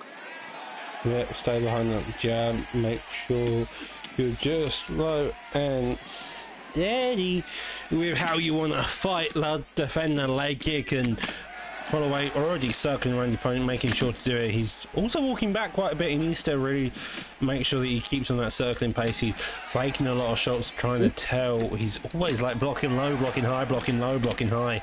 And Volkanovski, on the other hand, it seems fairly controlled, fairly content, just being patient. Lovely defense there, though. Seems like G-Man is getting slightly frustrated early here. He's going in, he's leaving his chin open. Pointing the slips, and he's getting caught. G-Man just being reckless, entering the pocket without really much setup, hands low, and he's just getting completely peppered by that boxing speed of Max Holloway, dog. Yeah, he really is. Again, another streak he's going to look. It's just a pace at which both of his opponents are fighting at. How is he surviving? That was a war. Should have gone down to the body instead. That stamina was low. Does duck under both of them. Full counter switch kick there though. And these two don't want to stop. They don't want to take a breath. They just want to go absolutely ballistic at one another. And that's exactly what they're doing here tonight. He sprawls out, but let's see if he's able to hold him down. No, he isn't. He's straight back up to the feet, looking to get some clinch work off here. Takes the back and maybe drag him down, and he does. Lovely takedown there by Bugsy. Lovely takedown, but the thing is, Volkanovski's has got better grappling stats than Max. So, it's a gamble here, never mind. Never mind. Not a gamble as he is in top line. Is that triangle? No. Why would Max? Never mind, I'm silly. Okay, Ginger just goes on a random one. Never completes a full throw. Both of them going for pullback elbows there. A minute, 50 seconds left on the clock. Again, moves the head out of the way, but again, doesn't do much with it. A tape to the body as well. And G-Man is looking like he's going to slowly decrease on the stamina. You've got to imagine Holloway's cardio is a bit higher, but who's particularly sure at this point? Does get the stun, digs down to the body. He's too reckless coming in. He's too reckless coming in. He's getting caught every single time. You sound so aggressive, mate. I do not mean it. But He's doing what he does to me in Paradise and just bullies me. oh, you deserve it. Anyway, close to the first round here, and I do believe that's a very dominant round there for Bugsy there, dog. Yeah, well, 25 significance to 5 significance, fairly similar in terms of total strikes. Bugsy looked clean, composed and calm. Volkanovski, on the other hand, seemed a bit desperate, getting frustrated, and now a small clap by Holloway there, and this is round 2. See This is a what? fight. G-Man just instantly gives him full cage position there, which I feel like is part of the frustration. He's leaving his chin open again, he's shooting. And, it was a good takedown, to be fair. I can't really Well know on that. timed. It's the posture up, just one shot. That's Yeah, now we're going to half guard here, fairly Trying to hold patient this in his position. entire style, but it doesn't look like Volkanovski knows what he's doing. He's got a stamp to do it, but he just is so patient, so calm that he gives Holloway the easy get up here. Holloway now against the cage, circling out, he's peppering the body with the jab and the straight, and he's around, deep into the body there as well as he goes for a spin kick, and Volkanovski is kind of, I don't know, I don't know what Volkanovski needs to do. He just needs to reset, combine himself, recompose. He needs to calm down. Yeah. That's what he needs to do. You can feel the frustration through the screen right now. You can feel how annoyed he's getting. He just needs to calm down, stay a bit more composed, and maybe just slowly try and pick away at the longer fighter here, Ginge. Nice takedown, yeah. You can kind of tell he's been panicking. I feel like over the knees, they tend to get people frustrated. But, you know, Holloway is just being a very nice, composed body strike. I'm assuming the stamina advantage is pretty big, but I can't judge that because obviously it has not on. So, nice defense and subject. Here we see Everyone away that body right now. I don't know what it's going to do in the long term though, but it just kind of seems that Guess we'll rest. it's only a matter of time before he gets up. Yeah, it does definitely seem like Holloway's having the better overall fight. He's just having a better executed plan. He knows exactly what fires to shot, but that slip hook landed, didn't do much damage sadly, and an uppercut there. That slip upper has been the main tool, but Holloway has no issues. Takedowns again coming out, does get it here, but again, if he doesn't do anything with it, what's the point of it? And that's the issue. Each and every time we see these takedowns, see every shot you side, if you need to do something with these shots to make them worth it, if not, you're just shooting for the sake of shooting, prolonging a fight here, and it's just, yeah. Right now, it's just it's a method of takedowns for survival. Pardon me. Oh, beautiful elbow gets the rock. Isn't really amounting to anything, but it does kind of bring him a little bit into the fight. You know, give him something to worry about. He's been hit with that elbow. I was entertaining. I liked it. Oh, finally has sought some success now, and that knockdown may come frustrated G-Man here and give him a bit more consent, give him a bit more structure to what he do. Does shoot takedown, get a lovely defense there though, and 15 seconds left. This is the end of round 1. Round 2 with the stun there and a knockdown. I say the end. Jesus Christ, you two. Jesus Christ. What just happened? Knockdowns either way. Holloway securing the round with that front kick, and the knockdown in the end, that's definitely in the favour of Holloway. Holloway's probably 2 rounds up, but that at the end there, you saw that Holloway has a weakness, got exposed, and now Volkanovski needs to exploit it to the best of his ability here. Yeah, just trying to show some respect, but I don't know whether Bugsy's trying to show respect or whether he's just trying to get him to open up and taunt so he can knock him out. But after what we've seen earlier in this fight, maybe you're seeing a sign of respect from both of these gentlemen after that wild second round. I mean, judging by the fact he went to bow and then quickly jab straight, I don't feel like that is the case. The elbow, though, and that is what you want if you're Volkanovski now putting the pressure on. Holloway gets finished. Fucking comeback of the century. That's a comeback and a half. G-Man recomposed, made the weakness, got the ball back, and that was what he did, putting on the pressure and getting the KO. Wow. That pull elbow came from his soul. He said, "No, I'm not losing to this taunting little fucker. I'm getting you out of here, and I'm getting you out of here with style." What a performance and what a comeback by G-Man in the third round. That was fantastic. This card seems to have been the card the underdogs. Even when you are maybe the betting favourite, you still end up being the underdog. See Ned for that idea. The man gassed himself completely and still managed to come back with a win. You had Lepo, who was winning the fight and then got himself his head decapitated, and now we see G-Man come back after getting frustrated for 2 rounds and putting on one hell of a fight. And so he comes in the chat and says, "I won the second round." That means it was 1-1 going into the third. I mean, he probably would have won a decision anyway. Maybe. We move on to the co-main event of the evening. Beef up Jakey, beef up Dirty Dave. Going into the flyweight division for our co-main event, we're seeing a Kai Kara France versus TJ Dillashaw matchup here. Doc, interesting picks. What you thinking? Well, Kai Kara Francis, who not typically kickboxers, hasn't got the fantastic or the grappling game. Dillashaw, on the other hand, good all round. Chin does suffer a bit at flyweight, but these are fun fighters all around. These two are going to put on a fight and a half, and you just know it with their styles. This should be a fun fight all around here tonight, Ginge. Yeah, I personally don't think Kai Kara France is just a good fighter in this game. I don't know if that's just me. I don't like to feel him, don't like his footwork, but he is definitely powerful and potentially a good counterpart to Dillashaw if he's right.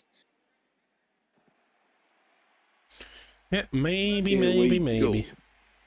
Both of these lads are ranked inside the top 5. Both of them quite recently lost to Trixie. Both of them obviously hunting that rematch with the campmate. Maybe you could see the winner of this fight in a number 1 contender fight, or even a title shot after this, potentially, Doc. Yeah, maybe a title fight, maybe not. Who the hell knows when it comes to these two? Jakey and Dave are kind of like the gatekeepers of the division. If you can beat them, you've definitely made a name for yourself, and you're definitely up there with putting on a massive contention against the champion. But now both of these players are going at it in between, staying fairly composed. Louis hooks there, digs into the body afterwards, and both of them looking to put on a fight here, Ginge. Yeah, we're seeing that leg have a Jake. It took time very, very quick. That was very low for the first minute and 20 of a fight, but stamina's also going in the favour of Dave very early. In the first minute and a half, it looks like Dave's winning this fight. And he's doing it without any of his grappling, what he's been known for before. He's showing off a different side of his skill set, which you don't get to see from him very often throughout his competitive matches, Doc. Yeah, you don't get to see him very often, but he's having a lot of success here, and neither of them can really put down. Neither of them are really grapplers, but neither of them really strikers. They're mixed martial artists, and this showcases here. Jakey is getting through and damaging that head elf a little bit, though. He has got a slight lead in that early on. Stamina pretty much even. Leg health obviously in the favour of Dirty Dave. It's an interesting fight we're seeing so far, and I'm surprised of how well Dave's doing with his striking for the lesser rated pick, to say the least, in a Kai Kara France versus a TJ matchup. Yeah, definitely. I started here. I had him, but I tired as well. But leg stats is unreal. That was a strange knockdown. But it wasn't a knockdown, it was just a slip. Oh, you know, shut up. But the leg stats are very low for the first round, I mentioned before. Head health kind of goes in the favour of Jakey. Stamina is even. Body might go towards Dave. Still don't even fight. All the play for here, Doc. Yeah, we did see a cartwheel kick there. A couple of body shots, both of them engaging in the box inside of things. Neither of them really finding a massive opening here, but neither of them particularly just exposing themselves in any particular ways either. So they're doing a fantastic job all round.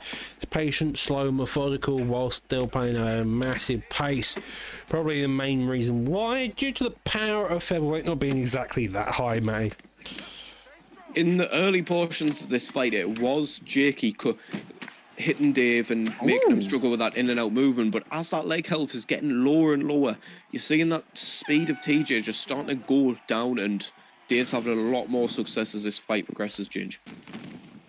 Yeah, we're seeing the leg kicks are being used absolutely perfectly. The timing, the range, it's getting maximum damage at maximum speed, and it's worked flawlessly against Jakey's Dillashaw here.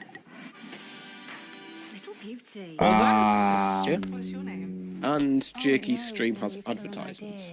Well, that's fun to know. Well, that's always a That's fun more little than thing. advertisements. This is why you shouldn't have advertisements on your stream if you wish to stream. Please use a different stream link. However, Oh my God, we don't have see a come knockout back in and this. Jakey has been knocked down.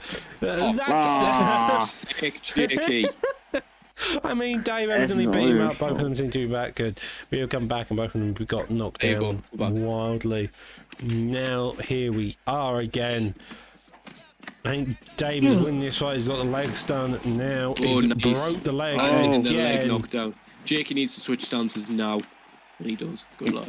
He gets kicked in the face there, and that's exactly what he'll do to your Dave. It does get met with a leg kick of his own, and here we see both of them going at it again. 3 minutes on the clock, trying to keep his head off that centre line, but still no real success here by Dillashaw, facing massive adversity here. Yeah, these in the pocket exchanges are only working out well for Dave, and body health in his favour, stamina in his favour. Leg health is Oh, head health is about to be in his favour too. Yep. I mean, it was in the favour of Jakey early on in this fight, but, you know, with that leg health gone, the power's going, and it gives Dave the advantage in the exchanges, and it's allowing him to come back into this fight in terms of the head health damage. Let me just say, And again, fantastic job. Dave's just starting to put on a clinic in this fight now, Doc. Yeah, for he's someone known as that sorry. leg's gone again, and that's an issue and a half. Dave just looking to stay patient. That's Oh, under my against God. He's styling. for someone known for their grappling, it is this is an absolute clinic going up against someone who is top 5 in the league as a grappler, and you're demolishing him on the ground as Dave is. It really is an achievement, doesn't it, Molly? It's really good. It's in the striking as well, though this fight hasn't hit the ground. But that leg health's gone. The stamina's in his favour. The head health's in his favour. He's had 4 knockdowns now. And he's doing it with a lesser rated fighter as well, Doc. Yeah, Go-Kart Francis has got their hands to throw, evidently, and Dillashaw's having some difficulty. Head up, blinking, blocks it, and an oblique kick there, doesn't get it, digs onto that body, though, slips a jab, blocks the hook, and with 20 seconds left on the clock, both of these opponents are still going at it. Another leg kick there follows suit, does get the leg kick blocked there, but that right leg is already blinking, and that's going to be a scary time for Dillashaw. Oh, and Aye. Jesus Christ. Aye. Dirty with the performance of his fucking life there. Wake My up, Jakey, it's God. all over. What a round was that clinic in? by Dirty Round Dave. That was the 2. second round. Wow. Come to the end of the second round, and Dave comes out and gets the KO. Fantastic job by both opponents. They both look good, they both look clean, but it looked like just Jakey just couldn't keep pace with the power of Dirty Dave. And now we are on to the main event of this evening. Your card so far, this has been Fight Night 47. We've just seen the co-main event of Jakey versus Beef Up Dave. Dave having a bit of struggling in the first round, coming out and getting the KO in the second. We've seen Bucks get rolled and knee barred after winning the 2 rounds. We've seen Ned gas himself out in the first and still managed to come out. We've seen Lapo put on a massive fight, look really good, taunting a couple of times, and then went straight into a spinning heel kick. We have seen we countless believe. times the underdogs come out, and so these two are looking on to put a fantastic fight here tonight. This is going to be in the lightweight division. McGregor is being used by Ripsy. Holloway is being used by Martial Rival War, Matty, and let's get straight into this PS fight of the night. I mean, Reepsy, he's fought for the title recently. He came up short of Smudger. There's nothing to be ashamed of there. Smudger's an excellent fighter, 6-0 in this league now. Martial Rival War, he's been calling him out. He's been calling the big guns. I mean, he's 4-1 right now. With a winner, you could be thinking he's first up for the title next. Yeah, former title contender, literally the first to get the title shot after it was dropped. So if he wins, he definitely has a reason to go for to have the title shot, and definitely earned it, Doc. Indeed. Both of these guys are well adapted, well adjusted veterans of the PlayStation division, and now they're looking to truly make their mark by fighting the champion once again. Martial Rival will be first time, Ripsy will be second time, but none the less. Let's get straight into the fight. We have Dan Miragliotta as the ref, both of them in showing off their taunts, acting aggressive, trying to posture, and let's see if we get a touch of gloves to begin with. We do, and now we've got 5 rounds to work in. This is round 1. They have got to make it work. Nothing's just better than a mix of styles between a Max and a Connor. There's the power machine in Connor, between the footwork and cardio of Max. It's just, it really shows the different types of skills and styles that different type of people have, and it really is just poetry for these two people here, Doc. Matic. Yeah, it really is, and I think you're seeing Reepsy with a slight edge in the striking exchanges early on in this fight. He's landing a few more shots. He's making Martial Rival miss, and when you've got someone like the Cardio King Max Holloway, you need to make him miss in order to play that stamina game. But what I tend to find anyway is with that long reach of McGregor, it's quite easy to play the stamina game against people despite his low cardio stats, but stuff's a takedown there. Maybe that's the first sign of Martial Rivals maybe starting to crumble away here, Doc. Well, there's also digging down to the body. Both of them are lovely. Starting there, uppercut and a straight follow suit. McGregor knows instantly what game to play. He's having a massive success there. Spinning elbow does come out, does go with a calf kick there, straight there, follows suit. Uppercut, lead hook also follows suit. Does get the block, lead hook also follows. Counter though, and the elbow there. Both of these guys are playing the aggressive game. Lead teep also comes out. The body work, I feel like, is going to be the massive game between both of them. Whoever gets the body work the most is going to have the most success, because as soon as one of them gasses, the other one has full reign to come out here and really put the pressure on. I mean, Reepsy's doing a good job coming in. Oh, he's taunting now. Oh, it's getting interesting. Seeing the mind game starting to come out a little bit. Like that. I don't know, it caught us off guard. Every time I've talked to Reepsy before, he's been such a kind, calm-mannered individual, and I didn't really expect to see him taunting. He must have not like Max players. Really. Digs down low to the body again there, just trying to work that stamina, trying to get that lead. He seems to be succeeding with it right now. Although Martial Rival is getting through with some shots to the head, like a nice front kick there, nice dig down to the body. It's quite an even fight outside of that knockdown that happened earlier. Yeah, fantastic job does. Why didn't get the takedown though? He made the read on that jumping kick, and now he's ended up in the guard. Only 40 seconds left on the clock though, and this is massive stamina advantage, definitely in favour of McGregor. Neither of them particularly very good overall, let's be completely honest here, but he's still in the favour. Does get denied there, looking to get the reversal, and he does so. McGregor now on top, very little time to work, but could still get a bit more damage off here, man.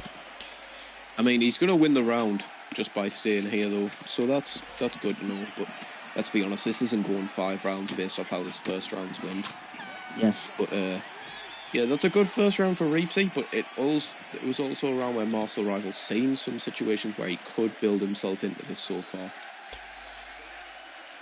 Yeah, we're seeing a weird approach, because we're seeing Reepsy with his pressure, and then Martial Rival is somehow able to take it. I know we're seeing a high level knockdown, but somehow able to take the pressure and kind of give it back to an extent without taking lots and lots and lots of damage. The stamina's proving to be pretty bad for both. Oh, he's taking the piss. He's taking the piss. Interestingly by McGregor. Well, with that weird note out of the way, we see them back to the position. Nearly got the head kick, body kick instead. Another body kick, a teep there as well. A leg kick in retaliation by Holloway. What is going on with the head movement of McGregor? Is it a stick drift? Is it? I don't know. I think he's taking the piss. I think he's taking a bit. I hope. It would be a bit weird if we went into this fight with stick drift, but who the hell knows this fight? We're already a minute into this fight though, and confusion has more waylaid. Maybe it's a tactic to confuse Holloway. Who the hell knows at this point in time? Both of them still trading, looking like the Holloway is having a bit more success instead of McGregor this time. Oh, he seems to be winning this second round as he. Oh, yeah, he as is. I say that, he lands a beautiful stun there. And he now gets knocked out. Oh no. I thought that was going to get him to the top man position there. Me too. Nice takedown. takedown. I don't know what the mindset of Reapsy coming into the second round was with all that movement. He was having success in the first round. Am I correct in saying He was that? having success. He won it, but it wasn't dominant or anything like that. And now he's come out to a bikini. Okay, that's good. That's a weird one. Well, we've While seen we're on the weirder ground, stuff this is a going good up into the chance. Lepo KO. Either way, though, the ground and pound position of Martial Rival War is having a lot more success here. Does go again for the full guard, looking again to get it off. He's having some success here. And Just peppering away. Yeah.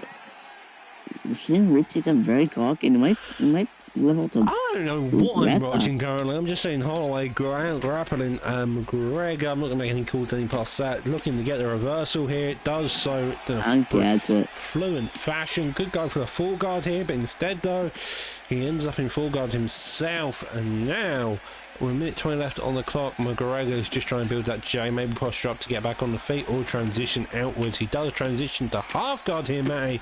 Good luck for the top mount or the side control. Well, while the pace has slowed itself down a little bit, this is a good chance to say, anybody watching out there, anybody watching the stream right now, any of you can join Prime Now. We'll host live events on both Fridays and Saturdays next to every week. Everyone's available. Everyone's welcome. You can all come. You can all perform, and you can all give us some great fights for us. There'll be a link in the Discord there. In the Twitch chat. Sorry, as I say that, lovely reversal by Marcel Rival there. And he's going to ride out the second round to a 1-1. Yeah. Yeah. Sorry, I'm still trying to get over that peculiar round.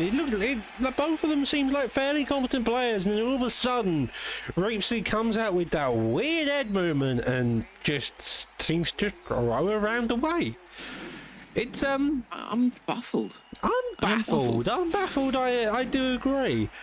But with that baffling round over, hopefully we get to see a bit more of a sensible style out of McGregor here. He decides to engage in the pocket, fires a 1-2, a head kick comes out there. Wasn't a head kick, it was a leg kick instead. Couple of fakes on the straight, side kick there, doesn't get the push, so digs down to that body, and looks like Reapsy is back into the style of play. He's back in his groove now. I think he just switched off for a round. I don't know what happened. His brother Might have tried to give it away, to trying to compose himself. I don't know. It's definitely a weird one. Moving into the second, we're seeing Reapsy kind of winning the round so far, being dominant on the box and being dominant using his straights, his lead hooks, and he's using his boxing very well. I'm sorry. Curses Reapsy right there, gets caught and rocked. The head movement again coming out like a mental person. I think it's stick drift. I think it might be stick drift, you know. I think it might be stick drift. Like, remember when he first did it at the beginning of the second round? He did the respect sign afterwards. So, that's unfortunate if it is. He's going to have to try and fight through it. But I mean, it falls under the same issue of, like, your battery suddenly dying mid-fight. That's not That's no reason to beat your own here. You're the guy who decided to go into this fight. You're the guy who decided to sign up and compete under it. But with that all being said, McGregor still got a chance here. The head health, though, is having some issues. And Holloway is just looking like he's staying fairly calm, fairly patient, just looking to find and open his shots here. Beautiful takedown there by Holloway. You know, he's obviously got to think that the groundwork and that top in the posture up, so he was getting off last round. Pardon me, lost me breath. He's got to think that them posture ups doing damage. That's got to be a safe fire way to get a significant lead in the head health right now, because it's very close. Yeah. As we're seeing Marshall Rival, we saw our first round, he was like, oh no, he's like striking me. So it's seeming to me like he wants to grapple the rest of this fight. He wants to secure the win by control time. Well, he does another bit of ground and pound. He's just doing small bits and damage, just working ahead up slowly. He just wants to always make it blinking, possibly then look to do the damage up top. But we're near the end of the third round, and both of these opponents seem to be still in the fight, even if it seems like McGregor's having a couple of controller issues and he's currently getting his head pounded in by Holloway. I mean, he's doing a good job at defending some of these shots, but like, it's still getting through and it's still doing damage. As I said, that it's about getting knocked out by one.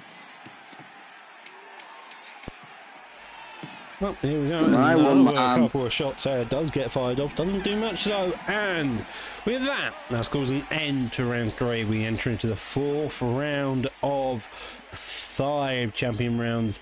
Has now been sticking around. These two have done a fairly good job overall. McGregor is seeming like he's having a couple more issues, but it's all good. Just by looks of it, apparently Reepsy's R3 is broken. Oh no. That would make sense. But I can't remember what the R3 button is. I know what the R2 one is. It's the right stick. It's the right stick on a PlayStation. Oh no. That is some very poor luck to go against, but he's still got the advantage. He's still got. You can't take out anything away from Marshall Rival. You can't take anything away from Marshall Rival, but you can add stuff to Reepsy. He's done a fantastic job at surviving so far. His head health is blinking here, but he's having some success. The jabs are coming out, the body kicks are coming out. He's just trying his damnedest to find any types of shots here against Marshall Rival. I mean, he's still having a lot of success. He's still winning the stamina game. That was a poorly timed cartwheel kick to say the least. That stamina is now gone. He's now trying to work the knee. He's trying to do anything here because he knows the fact that any types of shots as you can do it, and this is where McGregor's power really comes into play, I feel like. Yeah, he's been working that body quite well all fight. He's still doing it now, and the stamina is really, really low on Marshall Rival for someone playing the Cardio King. Someone playing the Cardio King. Someone playing Cardio King has terrible stamina. I think that's going to be it. That's going to be the finish. He's out. He's out. He's out. The comeback victory with a broken R3. What a performance under the worst possible circumstances for Reepsy. As I have been saying, this card has been the underdog card. If we just go look back at the rest of the cards, you've seen that fight. You saw how sketchy round 2 and 3 were for Reepsy, but he came back, got the finish as soon as that stamina got down. An ill-timed cartwheel kick led to that. Looking down further down the card, you have Ned with his gassing out. You have AJ Scott, who was down 2 rounds. You had Dave, who lost the first round but came back and took over in the second round. You've had Lepo get a win around, but then Evo come out and get the spinning heel kick. This card has been a comeback card of the evening. A comeback card of the year, comeback card of the century, whatever you say. Lads, thanks for tuning in to Primetime Fight Night 47. Hope to see you tomorrow for Primetime 60. Primetime 60 will have a double title fight of TS Smudger versus Beef Leon Style, a co-main event of Trixie versus Beef Out Slick, stacked main card and prelims like always. That will be 8:30 BST, 3:30 Eastern. Join us tomorrow night on Saturday. Stick around for the raid at the end. I believe we should be raiding Gaming Echo. So, with that all being said, have a good night. As Matty said, adios.